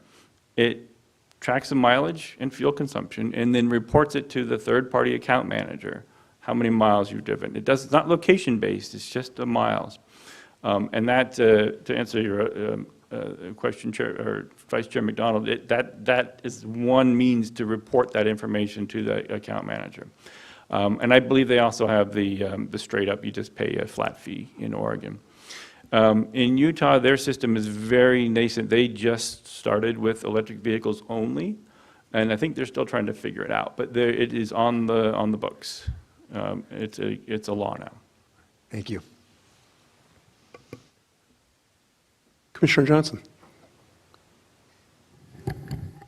Thank you, and thank you for coming all the way down here in this great presentation. I was in San Diego over the holidays, and of course there was a lot of discussion with the family about Sandag. They were trying to implement a road charge in addition to the gas tax, and this became an issue in part because the California Air Resources Board objected when Sandag decided to withdraw that. When we look at something like this, obviously when we look at the impacts of vehicles, and going back to Supervisor Lavier's question,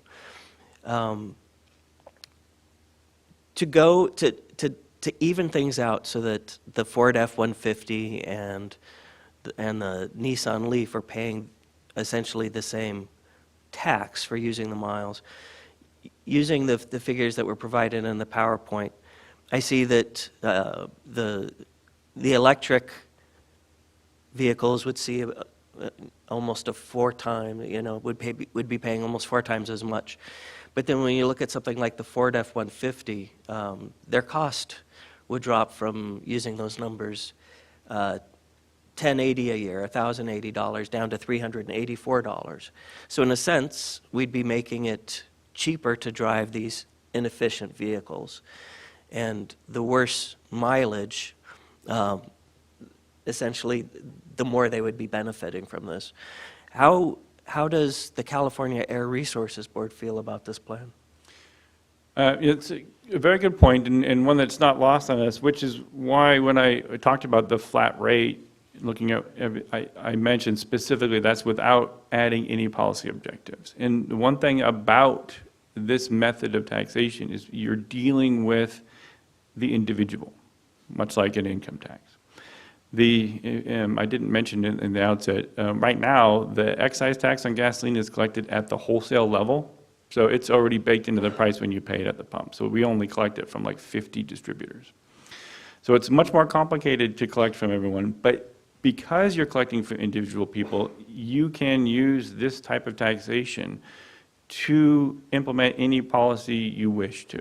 So if the legislature wishes to, as you say, ameliorate some of the incentive for the worst polluters, they can do so, right? They can say, hey, no, we want everybody to pay their fair share, and part of that fair share is those externalities, right, of the air quality or congestion or road impact. And so that can be done and again, we don't set the tax rates in Caltrans, which is good. But that's what's great about this system is all those policy things can be implemented.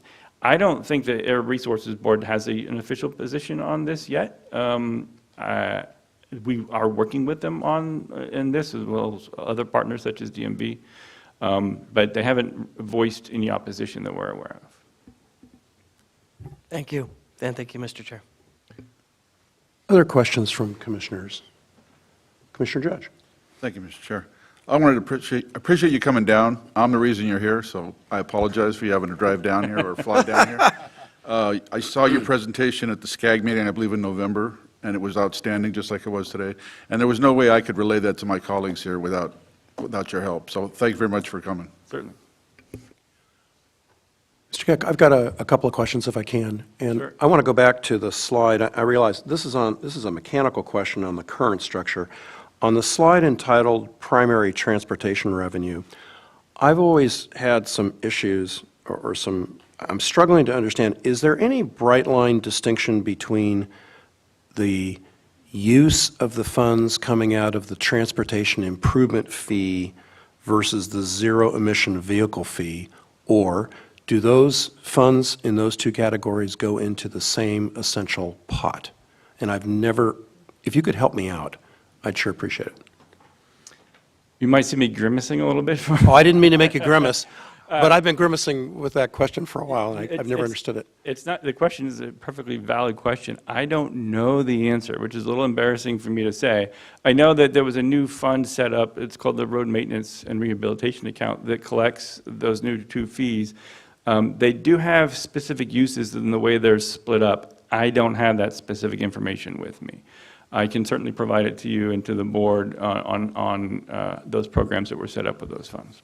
I mean, I recognize we're somewhat down in the weeds on that one, but I've always been under the impression that they would go into the same pot in terms, I mean, one is called a transportation improvement fee and the other is called a road improvement fee.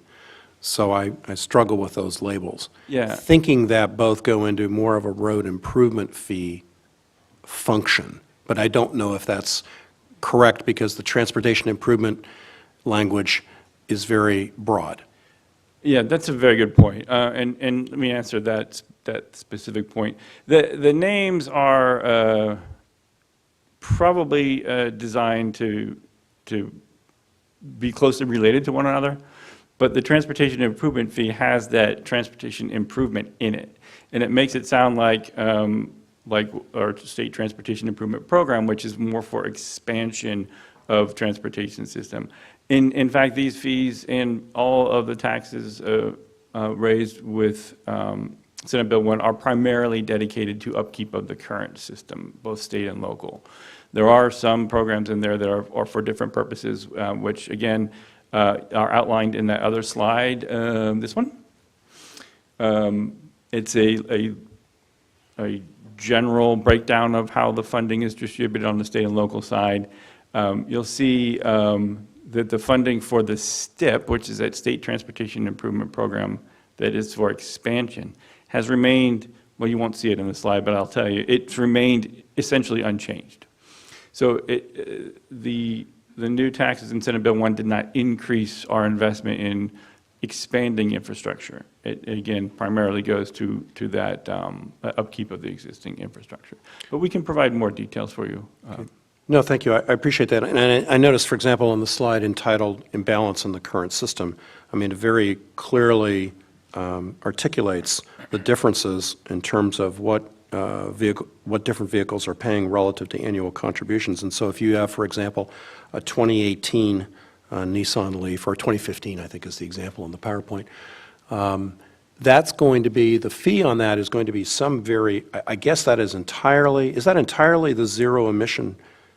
No, I'm sorry, it's not the zero emission vehicle fee.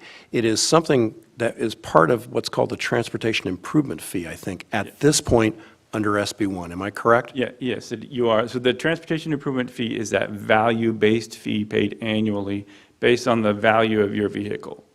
So in this case, I think they're paying the second tier, which would be somewhere around $50 a year, because it's a pre-2020 electric vehicle. Okay. And I can imagine, obviously, a major challenge in terms of trying to come to a road charge-related system is to make it revenue neutral and not an addition or a supplemental to the current system. Yeah, and that's a very important point that I hope I was very clear on. It's a replacement for the gas tax system, not a supplement. And we really want to be clear about that with folks, because this is a complicated enough program that, we can get into the weeds and all kinds of stuff. What we want folks to understand is that we're just trying to fix what ultimately is an existential problem to our transportation funding. We're not trying to increase it. Senate Bill 1 did an excellent job of it. We're trying to preserve that. Two more questions, forgive me. First is, but overlaying all of this, though, is this lockbox concept that you articulated at the beginning of the presentation with respect to locking down the SB1 fees. And to your knowledge, there's been no, how do I want to put this? There's been no leakage to that lockbox, correct? That's correct. Yeah, that's correct. Because of that constitutional amendment. But then it would have to be reconfigured, obviously, in light of going to a road charge. There would have to be an entire new system set up both structurally in terms of finance as well as from a statutory and a constitutional standpoint to go to a road charge. Yeah, certainly all of that. I would say that there's some opinion out there that the current Constitution as it stands would cover this new fee. I would want to see a companion amendment to the Constitution along with any tax changes so that it's darn sure. Right? So we would certainly be recommending that we also update the Constitution at the same time. Well, having been an owner of a toolbox that sometimes leaks, I think that would probably be a prudent thing to do in terms of exploration, but that's just a purely editorial comment. The final question I had follows Commissioner LaVer's great question, and it's with respect to the 3 states that have implemented this. And I'm specifically focusing on the commercial account manager concept. And I think the concerns of some folks relative to privacy and security, et cetera, in terms of, not just how many miles somebody has traveled, but locations and so on. And if I heard you correctly, I think there's just one state that you're aware of, out of the 3 right now, that have a commercial account manager setup, which is Oregon, because the dongle that goes within the vehicle then gets reported to a CAM, correct? Yeah, and don't quote me on that, because I didn't mention this before. I have a partner that presents this part of the presentation with me, or did at SCAG, who's in charge of this program. So I'm kind of going off memory. They would certainly have more specific information, but I believe that is the case, yes. No, and you've done a great job. I suspect, and I would be curious to know, in Oregon, I have several relatives in Oregon, and I plan to ask this question, whether or not there are more folks in Oregon paying the flat fee now, the flat fee option, as opposed to the first option, from a variety of policy viewpoints. And I'm just curious, because that also has obvious implications for the revenue neutral side of the equation. So I'm just really curious what the experience has been to date with those 3 states. That's why I thought, again, I really appreciated Commissioner LaVer's questions on that. Yeah, let me offer a little bit more context into Oregon. They have a live program, but it's limited to 5,000 vehicles. And my understanding is that they don't even have 5,000 vehicles in the program. So it's not like everybody in Oregon. In fact, I would hazard a guess that most folks in Oregon aren't even aware that it does exist. It's almost like a live pilot, but it's the real deal. They're actually collecting the revenue and exempting them from the gas tax. But it's very small. So I wouldn't imagine that they, I might say that they are probably losing money on the deal in the short term because it's such a small program. Right. Well, it's a good question to ask my Oregon relatives next when I see them. If they know about it, I'd be interested. Yeah, I'd be really curious. Thank you very much.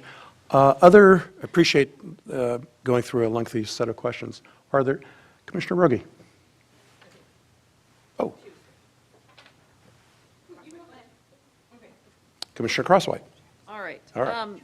I had a couple of questions. One is, do you have any sense of the timeline on this process?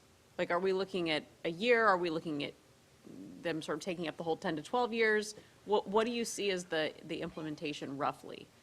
Yeah, so that's a legislative decision in between the administration and the legislature on how they want to tackle this. But we're envisioning a pretty lengthy discussion, starting with education of the public and of the legislature on these issues, followed by lengthy debate on how the best way to handle this is. Road charge is a way to handle this. It's not the only way to handle this. You could do it in any number of ways. But we do envision it taking quite a few years, more like that 10 to 12-year time frame by the time you decide to do it, enact legislation and the associated constitutional amendment, and then start to transition, because we can't just flip a switch and transition 28 million vehicles. We'd have to do it in phases, maybe model year, maybe electrics first. That needs to be figured out. So, we're thinking 10 to 12 years. So right now, our role as VCTC is more that education, participating in the surveys.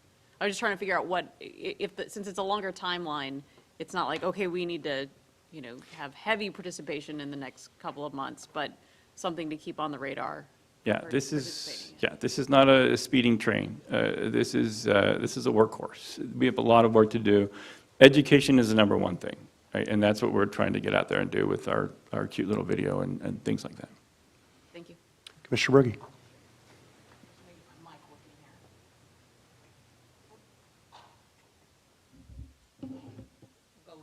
That's okay. You can also go to the handheld. Would that help?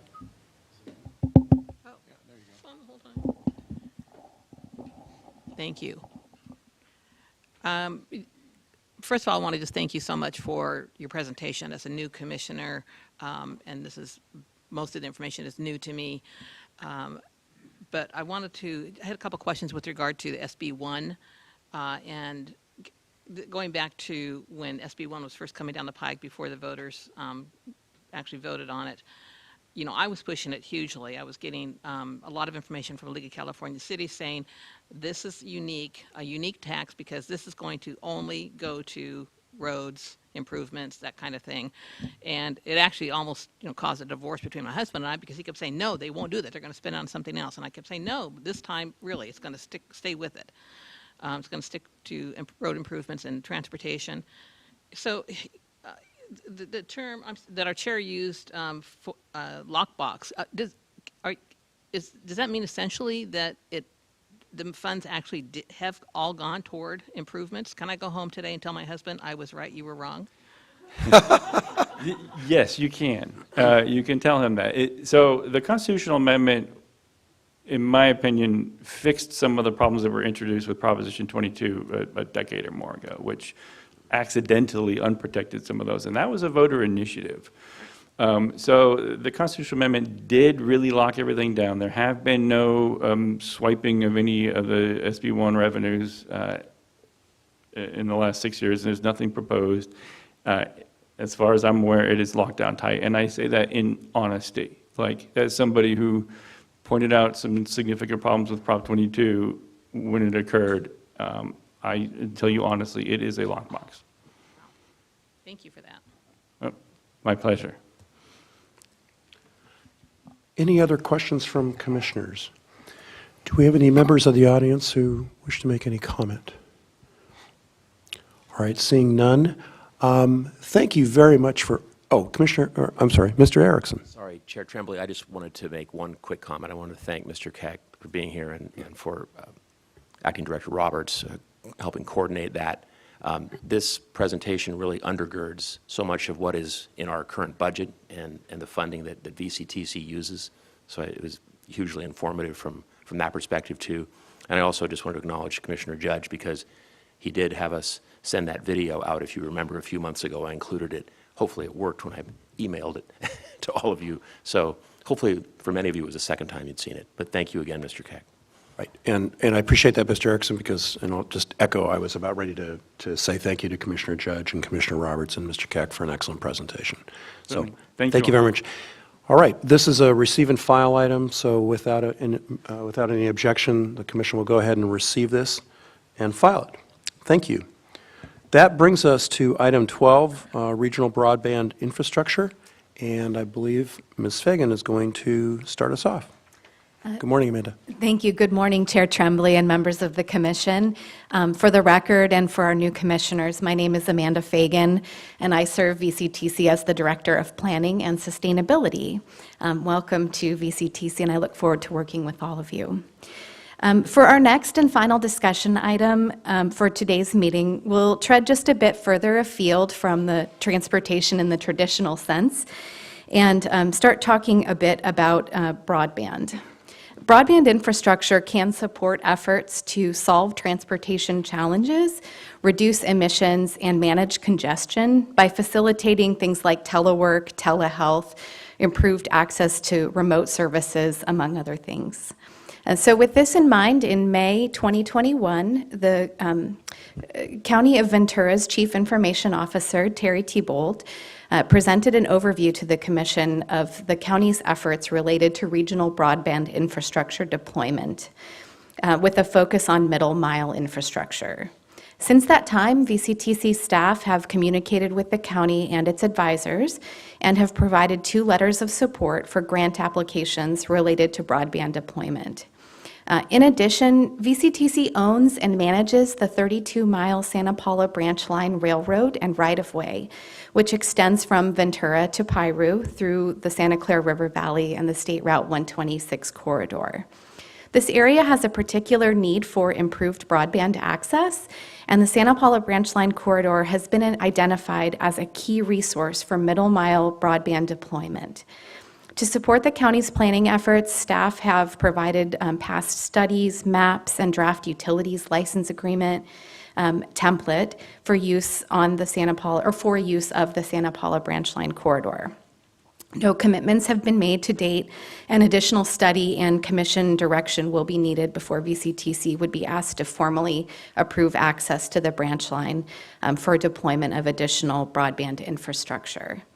However, given the length of time since the previous commission discussion, we asked Mr. Thibault to come back today to provide the commission with an update on the status of the county's efforts to improve broadband throughout the county. So, Mr. Thibault, thank you.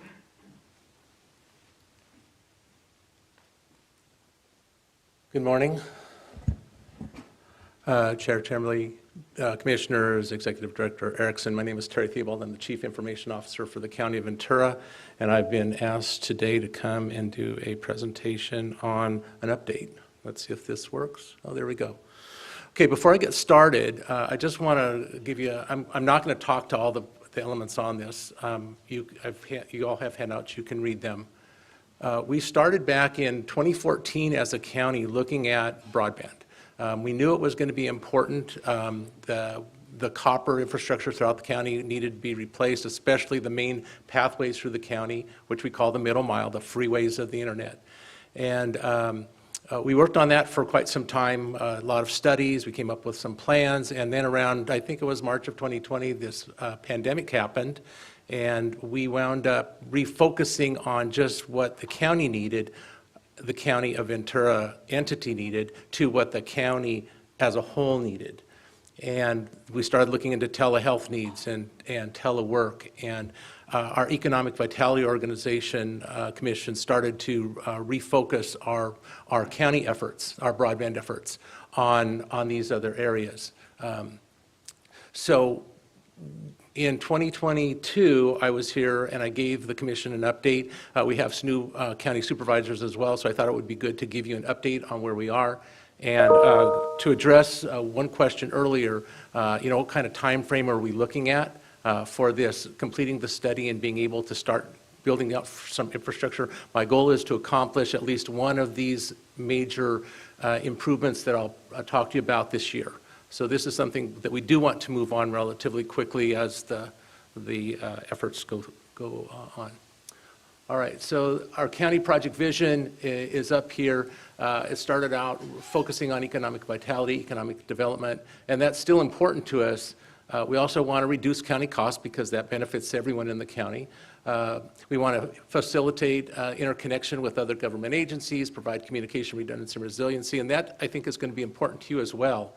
Because when we talk about some of the things that I've heard earlier today, our goal is to basically light up the entire county to have access. And lighting up the entire county means that if we're going to put dongles in cars and they are going to need to communicate, they should be able to communicate anywhere that they go. And they're probably going to need to do that wirelessly. And there's different solutions, wireless solutions, all of these. Their cell phones are wireless. We've heard a lot about 5G, but the underpinning infrastructure necessary for all of that is still going to be fiber. Could be satellite, but it's primarily going to be fiber. The approach that we started on was a middle mile approach. We wanted to look at 3 major pathways through the county, and we want them to be government-owned and privately operated. Which means that I'm going to call it a municipal middle mile, which is different from what a lot of other states and other counties within California, for that matter, are doing. I have this slide and the next one to show you that there's a lot of people that we've been working with on this project for some time. And we also have a countywide collaboration that's going on. We've talked to city managers, IT managers, public works directors. We also are talking to utility companies, the Ventura County Transportation Commission, public safety officials, and Caltrans. So when we built this plan out, this is one of the first things I did when I was appointed to this office back in 2020, is to identify where the major routes would be. One obvious major route would be along the 126 highway. And it would connect us to an internet connection point up in Santa Clarita, and it would go all the way down to Ventura. We were looking at the 101 freeway through the county.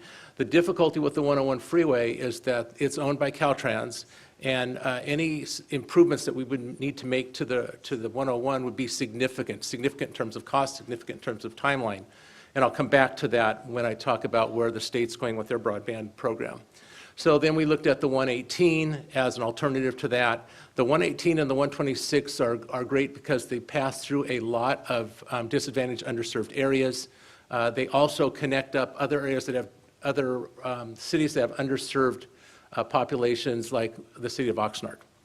They already have a pretty significant fiber installation, but by connecting them to the internet and giving them a lower cost alternative with more resiliency, that would benefit cities like that as well. And then the third one takes us up into Ojai, up out of Santa Paula and back through Ventura. What's nice about the way this is interconnected is that if any single link breaks, the internet does not go down. And that's an important feature of what we were looking for. We've broken up into phases. The phase that's the brown orange circle in the middle is the 126.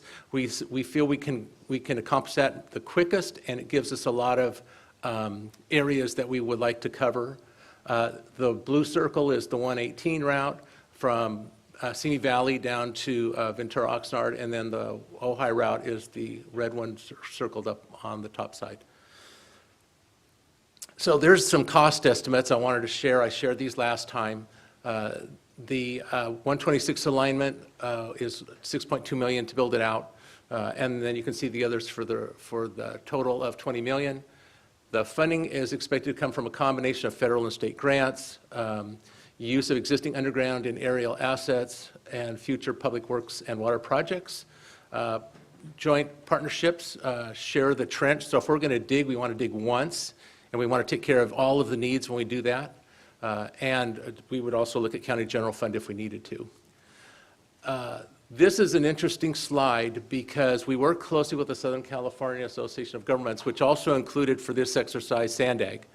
And they had worked with some of the telecoms and put together an estimate of what it would cost to meet the needs, the internet needs, for all of the underserved areas in that region. So that would include LA County, Riverside, Imperial, San Diego, and of course ours. And their estimate was $8 billion. And that's an important number because the state of California, Governor Newsom, issued an executive order to provide a open access middle mile that was somewhere in the neighborhood of $6 to $8 million, $6 to $8 billion. So if Southern California thinks that they need $8 billion, then it would make sense that the state would need more than $8 billion. And my point in making this is that when we look at what the state is currently doing in terms of their middle mile and broadband activities, and they'll admit it, they don't currently have enough money to meet everyone's needs, which means that it becomes a little bit of a competition as to who's going to be able to get access to the state funding. If we extrapolate these numbers to Ventura County, it would cost us $600 million to lay all the fiber necessary to take care of all of the underserved, disadvantaged households in our county, and that's obviously a big number. The cost of the planned middle mile is only $20 million, and I put it up there so you can see the disparity between the two numbers. We're talking about a project that's $20 million that provides the main internet highways, but to get to all the other locations, we need to build, we call them laterals, but basically smaller roadways that get into neighborhoods and then build out those neighborhoods. And so then we would estimate $580 million for the final mile to every home that needs it, that doesn't already have it. So what's the current status? At the national level, we have, of course, the Economic Development Administration, EDA grants. That will be our targeted primary funding source for the middle mile. And then we have FCC was announced a couple of years ago. That's the Affordable Connectivity Plan, which program that essentially gives you a $30 subsidy from the FCC for qualifying households. What's interesting about that one is in the county, in our county, we're at approximately 21 or 22% of the households that qualify have taken advantage of this, and the question is, why hasn't everybody taken advantage of it? And we don't know the answer yet, but it's more than just, it's more than, it's too hard to get a hold of the ACP. The telecoms will help you get into it. There's some other reason why folks aren't signing up for this. And that's actually one of the things I'm primarily working on now. I've discussed this and partnering with Supervisor Lopez in the Oxnard area to find out more about why this is an issue for us. And it isn't just for us. A lot of the counties in Southern California are in the 20s or the low 30s when they really should be at 80, 90, or 100%. At the state level, this was where Governor Newsom signed the executive order announcing the open access middle mile. This was turned over to the California Public Utilities Commission. They have the oversight of the $6 billion in funding that was announced in the executive order. The Department of Technology is responsible for the technical design. The Golden State Network was created in a partnership between CPUC and CNIC to administer this project, and Caltrans is responsible for the construction. There are state grants out there. There's a local area technical assistant, local agency technical assistance grants that are available, up to $500,000. There's last mile infrastructure build where they're applying money to Ventura County for anyone in the county that wants access to that money for final mile work to apply for it. The Pacific Coast Broadband Consortium, of which we are a member, working on a multi-county strategic plan. We're working with Santa Barbara, San Luis Obispo, as well as our neighbor south, assisting with letters of support. We heard some of those earlier. And we have the Digital Equity Coalition and ACP initiatives going on. The Ventura Council of Governments recently submitted a LATA grant for funding to assist with some of the project management and overhead efforts that we need in order to move our projects forward. The county was awarded a $491,000 LATA grant, Santa Paula $192,000, Ventura $473,000, and then Port Hueneme is in the process of submitting a LATA grant. These LATA grants are being used for different purposes. In the case of Ventura, for example, they have a traffic light broadband internet upgrade project they're working on, so this will assist them with the planning for that. This actually can't be used for construction at this point, only for planning or an administration. Ours is going to be used for further definition, detailed design work for our middle mile that I showed you earlier. So one of the interesting things that's going on here is that the state has a lot of money directed specifically for middle mile. We have a dig-ready plan, meaning that if somebody gave me money today, it would take a little bit of effort to finalize the design, but we could start digging trenches and putting fiber in the ground. The county was not on one of the first 18 projects identified by the CPUC for the state for a broadband middle mile, and I don't believe we'll be part of the next group either that's announced whenever it's announced. So we approached the state and said, the CPUC, Department of Technology, and said, hey, we have a dig-ready plan. Would you be interested in partnering with us and just allocate your funding that you would have given to Ventura County, and we'll use it to build the middle mile. And when we do that, we'll provide additional fiber in the ground so you can have your open access portion as well. That seemed like a good partnership. We're still waiting for the Department of Technology to get back to us. We have another meeting in the next month or two with the CPUC where we'll talk about this again. My feeling is that if we can get one of our middle miles built, not only will the state see that we're good custodians of taxpayer money and will provide actual outcomes that mean something, but will also demonstrate to the rest of the state, that this type of partnership can work. So again, just for the County of Ventura, we submitted for our ladder grant, and we also completed detailed design work for those 2 routes that I mentioned earlier. We are working on sending out a RFP. It's supposed to go out this month with a March target. So if we talk about the timeline here of what we're thinking, the RFP goes out, we select a partner. That partner will provide the matching money for us so that we don't have to go to the county or anyone else and ask for money.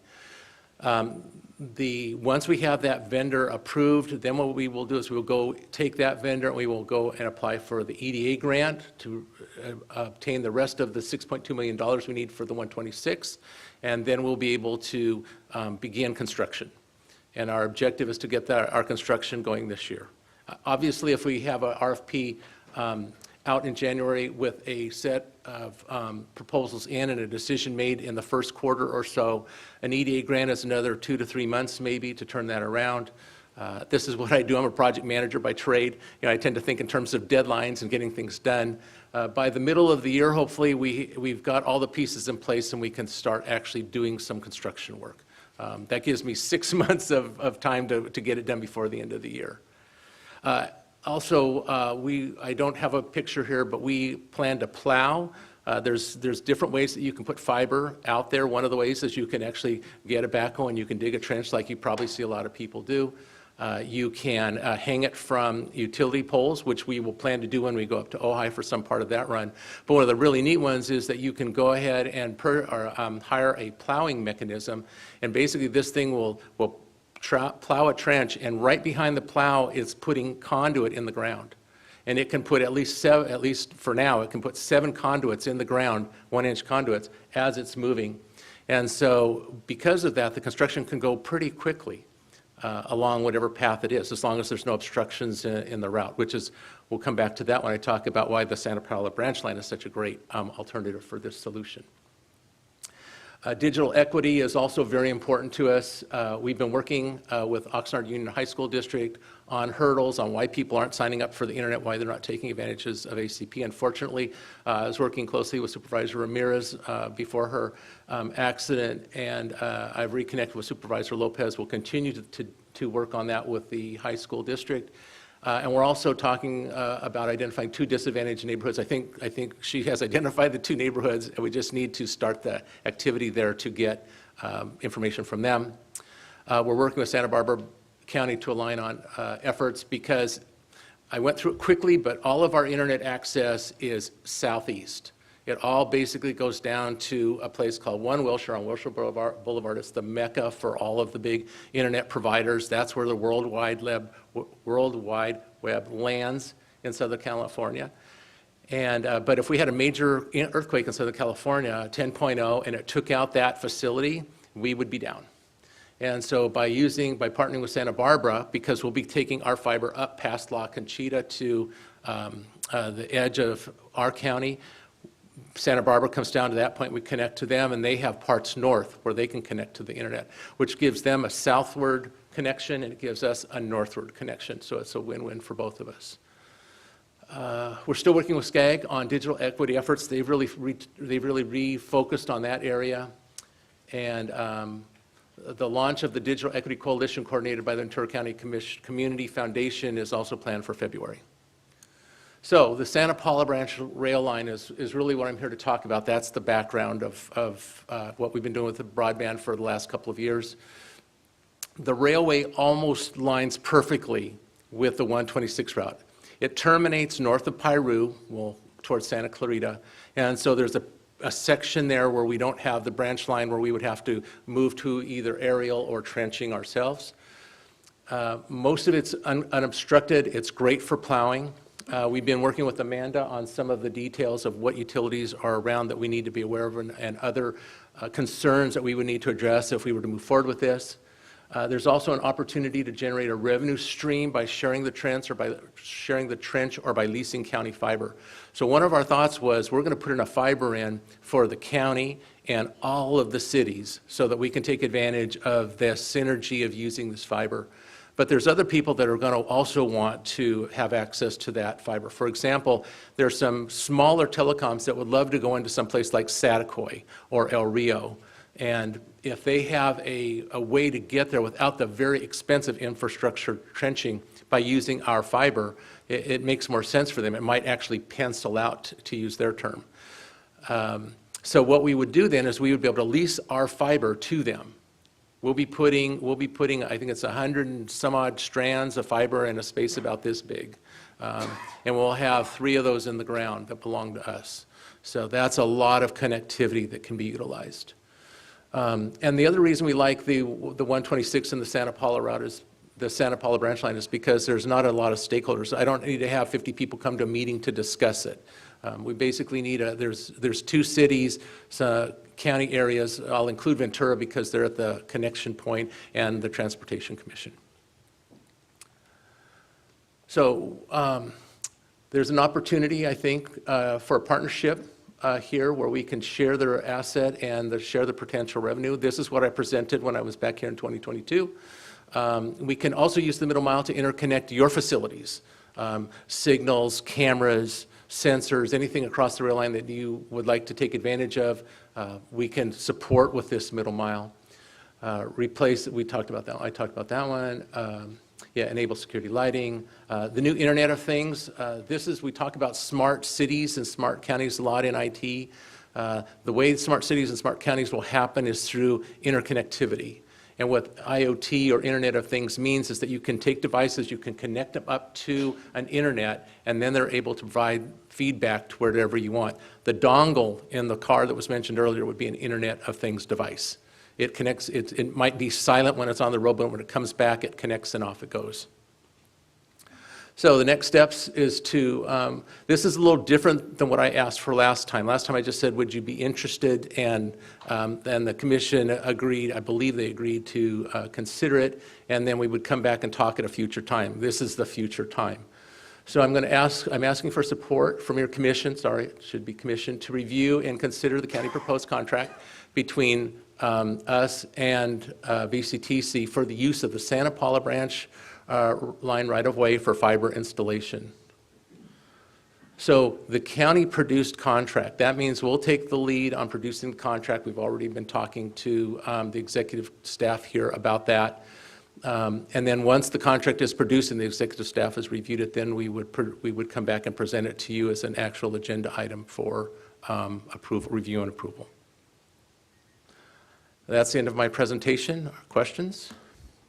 Thank you very much, Mr. Tebow, for a very good presentation. But just quickly to clarify before I ask commissioners for other questions, we have this as a receive and file item.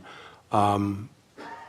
Mattis, since it's a receive and file item, aren't my understanding correct then that this would come back at some point in the future in terms of consideration of a specific recommendation? That is correct. As the gentleman indicated, the county would be producing an agreement, and then that would come back to the commission for action at a subsequent point. The commission can ask questions, can provide general direction today, but there should be no final action today.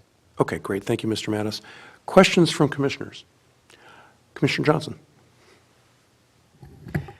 Thank you so much, and thank you, Mr. Theobald, for the presentation. I have to say, for me, I see a huge red flag in this, and that is that it seems like a no-brainer. And generally, we don't get softballs like that. So I really appreciate it. Thank you. Commissioner Gorell. Thank you. Would this trigger an EIR? What level of actual activity would take place, and would it trigger any environmental impact statement or anything like that? I do not know the answer to that question, but I can find out. Amanda might know. It likely would not require an EIR. it may require either an initial study or the identification of a CEQA exemption that may apply to this, because this is really the reuse of an existing right-of-way. So I do not see this getting to an EIR level, but potentially an initial study level.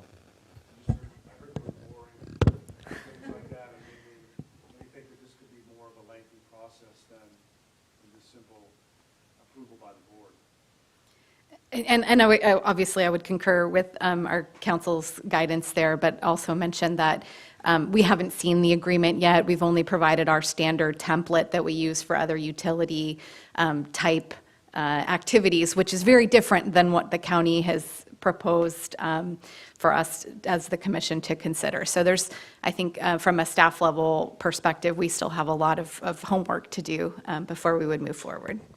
Thank you. Did you use the word boring? Not boring like in boring. No, that's what I meant, exactly. Right. Boring as in drilling a hole in the ground, not a reflection of the presentation. That would have been okay. But this is dry stuff, but I'm trying to make it exciting, and I'm trying to make it a no-brainer. I want to be clear that we are going to need to do some boring, and the boring will primarily occur in areas where there's a street going over the railway, like there are several of those in the city of Santa Paula. So our choices are to either dig up the street and lay the fiber in the trench, but we will actually laterally bore through those. So we will set up on one side of the road, we will go underneath the road and come out the other side, so there's no disruption to the traffic. The rest of it will be a plow. It's basically a big device with a wheel on it, and it goes down about a couple of feet, and then as it's going down, it's actually feeding the conduit into the trench, and it just keeps moving, and then it just fills, and then it fills up behind it. It's a great video to watch these things work. Commissioner Judge and Commissioner Parvin will be on deck. Okay, thank you very much, Chair. I wanted to say for my colleagues up here that Simi Valley is going through this process right now. With SoFi, I believe, is laying our fiber throughout our entire city for free. So it's a great deal, and I can't wait for this to come back to our commission for approval. Looks like it's, like you said, a no-brainer. This is great. So just be advised that there is going to be trenching and stuff like that, so your respective constituents will be calling you. But anyways, it's a great idea, and thank you for your presentation. Commissioner Parvin. Yes, you referenced VCOG and what VCOG's doing in this process. Can you go over that again? Sure. So when I approached I should say the Broadband Consortium approached the Council of Governments and suggested that the Council of Governments might want to submit a LATA grant, because right now within the County of Ventura, we have a very small footprint of staff that's working on this. And my feeling is this is going to grow, and we're going to need more involvement. Okay. And so the question was, would the Council of Governments be willing to apply for the grant that would potentially allow that funds could be used to potentially bring additional resources to bear on this as we continue to move forward. Okay, thank you for the clarification. Commissioner Crosswhite. I have one technical question. So you talked about the 100 strands, and 3 of them would be ours, and you might lease off the others. But what is the capacity of those 3 strands? I mean, maybe there's a standard 1 strand is this. It's a technical question that I'm not aware of. Yeah, and I asked that question 2 years ago, and I don't really remember, but it's one of those numbers like infinity. Okay. It's a big number. 1 strand is a lot. We're talking about 100 plus, I want to say it's 144 strands in a 1-inch conduit. And we're talking about 3 conduits. Okay, so we would have plenty of future capacity. Because when the VCOG had the presentation, the question I had asked was that the minimum you're required to provide for the last mile is 100 megabytes. And I was like, that's nothing today, right? You can't work from home or barely run a Zoom meeting, So anyway, I'm glad to hear that at least the middle mile infrastructure is being built as something that will have longevity and isn't going to be outdated by the time it gets in. So. We're designing for 1 gig per location. Thank you. Mr. Erickson? If all the commission comments are done, I just wanted to add, following up on what Amanda had said, that we, as staff, will be reviewing this. Even though there are a small number of stakeholders, as the commission knows, we do have current agreement with Sierra Northern, who would obviously be involved in this also. And I think the City of Santa Paula and City of Fillmore, we'd like to make sure that they are very well informed of what the involvement would be there. And finally, just to note that we also have at least one of the commission goals is to look at the Santa Paula branch line recreation trail, and just to make sure that this would not in any way limit opportunities for that going forward. I don't think it would, but that's just part of the due diligence we want to make sure we do on our part. Because sometimes when I know you have a small staff, Terry, when you say it's a footprint of a staff, but sometimes a footprint of the county staff is bigger than our whole staff. But so we will be working on this closely too. Thank you, Mr. Erickson. Are there any comments or any input from members of the public as to this item? All right, hearing none. Any other comments from commissioners? I want to thank you again, Mr. Thibault, for an excellent presentation. I do want to assure you that I do not find it intellectually boring at all. No, but as an attorney for many, many years, having represented clients who have had to negotiate with Union Pacific to establish infrastructure and railroad right-of-way, it is most assuredly not a boring proposition. It can be a very lengthy process. And so I really appreciate your efforts. We appreciate the fact that you will be coming back. We will look forward to that future discussion with respect to the Santa Paula branch line.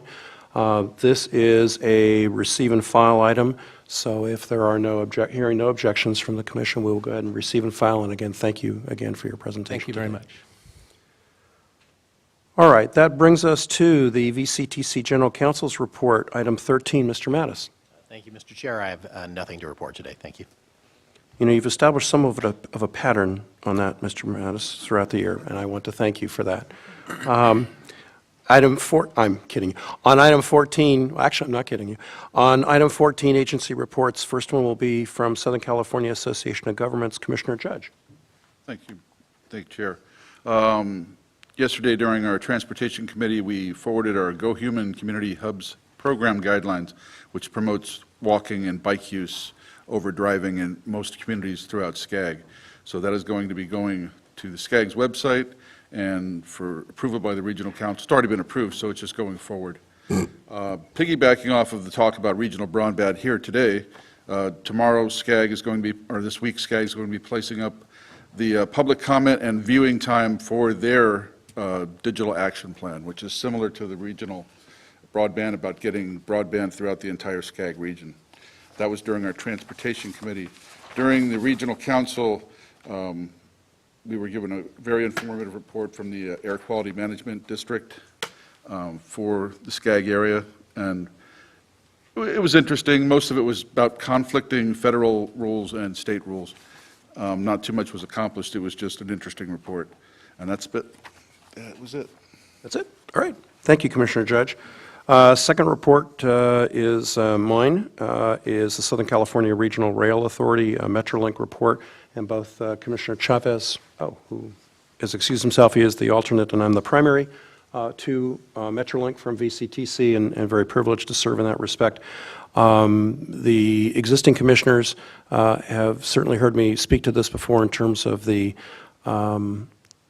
financial issues that Metrolink is facing. I know the new commissioners may not be as familiar with that issue, but VCTC, together with the other 4 county transportation commissions, supply a very, very substantial portion of Metrolink's annual operating budget. With the COVID pandemic, ridership basically went off a cliff. And since that time, Metrolink has been struggling to regain ridership recovery. The ridership recovery for this fiscal year was originally projected at about 55% of pre-pandemic levels. Through October, the actual recovery was somewhere around 42%. And I'm looking at Ms. Grasty and Ms. Fagan to steer me if I go in the wrong direction. But ultimately, we're probably looking at somewhere around a mid-40s, 45%, maybe hopefully a little bit higher than that in terms of ridership recovery through the end of this fiscal year. But what does that really mean? Well, Year-to-date through October, the revenue recovery had been budgeted at 56%, while actual recovery is about 40%. What does that mean in terms of dollars? The farebox revenue shortfall, Commissioner Judge, you spoke about farebox revenues before and the importance of that. Right now, or through, I think, October, the revenue shortfall was about $4.2 million for Metrolink. That is obviously of great concern to the county transportation commissions, which fund Metrolink in large respect. There has been a lot of concern expressed regarding the fiscal year 24 support level that's required. Over the last 3 years, there's been a lot of COVID money that has come in to those county transportation commissions and to Metrolink. Fortunately, Ventura County Transportation Commission is in a relatively good spot compared with the other 4 transportation commissions which support Metrolink.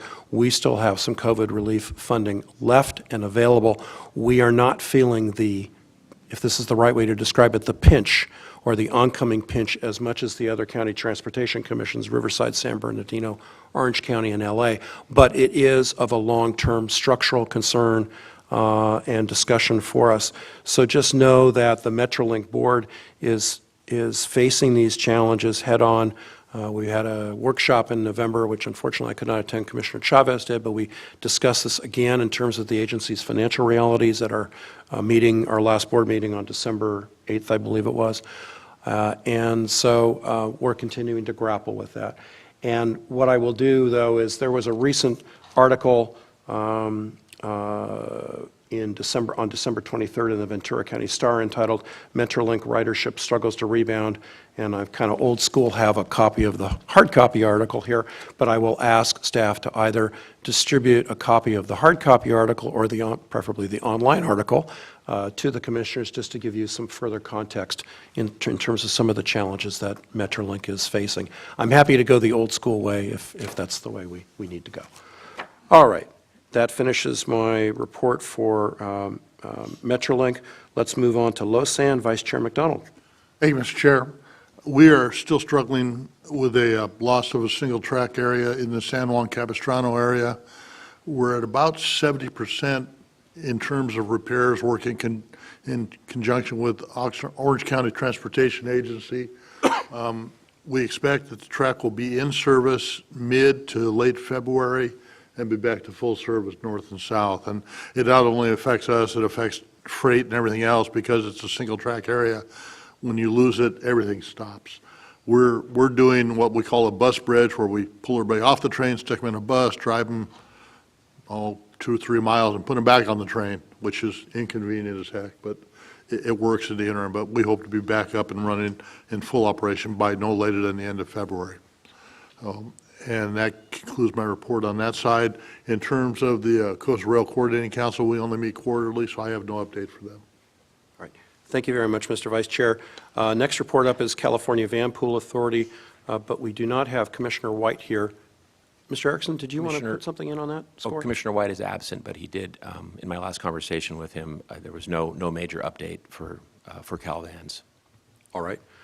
Okay, with that brings us to the end of our agenda. Again, a thank you for a good meeting. Thank you to staff and to our presenters for excellent presentations, Mr. Keck and Mr. Thiebel. Thank you to all of our new commissioners for being here today. We welcome you aboard again. And with that, I'll say Happy New Year and have a good weekend, and we will adjourn to 9 o'clock on Friday, February 3, and we are now adjourned. Good meeting, Mr. Chair. Thank you, Mr. Chair. Thank you, Mr. Chair. As I ran off the sunset. I apologize for stealing your time.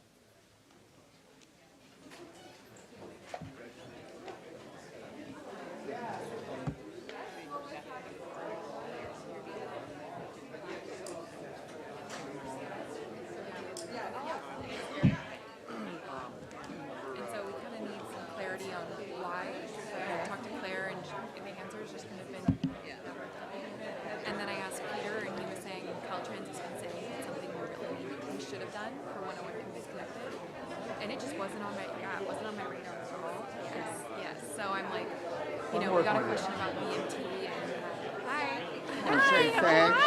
Come and say bye. Yeah, so. Glad you're still here. I just wanted to say goodbye. So, but hopefully we'll work together, and I'm going to be a big bike guy, so you know. Yes, so we're going to hopefully absolutely. carve out maybe an ad hoc for that. Okay. So, yeah. Great. So. Yeah, thank you. Oh, We really liked working with you. Likewise, So. so. And I enjoyed going to the Santa Paula City Council Yeah, meeting so it was for great. this presentation. It was so interesting. I was telling Amanda about the water shutoffs. I didn't know that there were that many people in Santa Paula who were Yeah. struggling with. Hey, Brian. Look forward to you being chairman. It's going to be fun. We're going to get some stuff done. Yeah. Let me know how I can help you. I'll be on.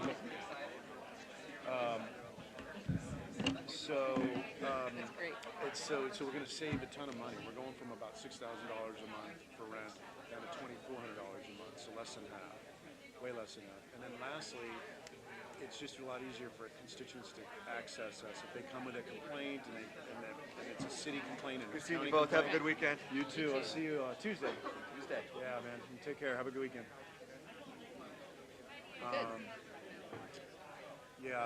So it's more accessible. It kind of sends a signal that we want to be open and available for constituents to come talk to us. If they have a complaint with the city, if they have a complaint with the county, if there's a complaint with both, then go to the same building and come and talk to us.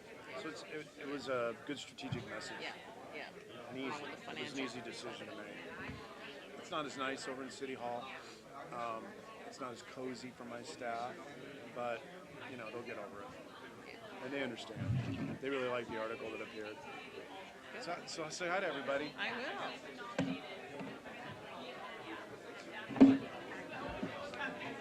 Your boys, are they still in the area?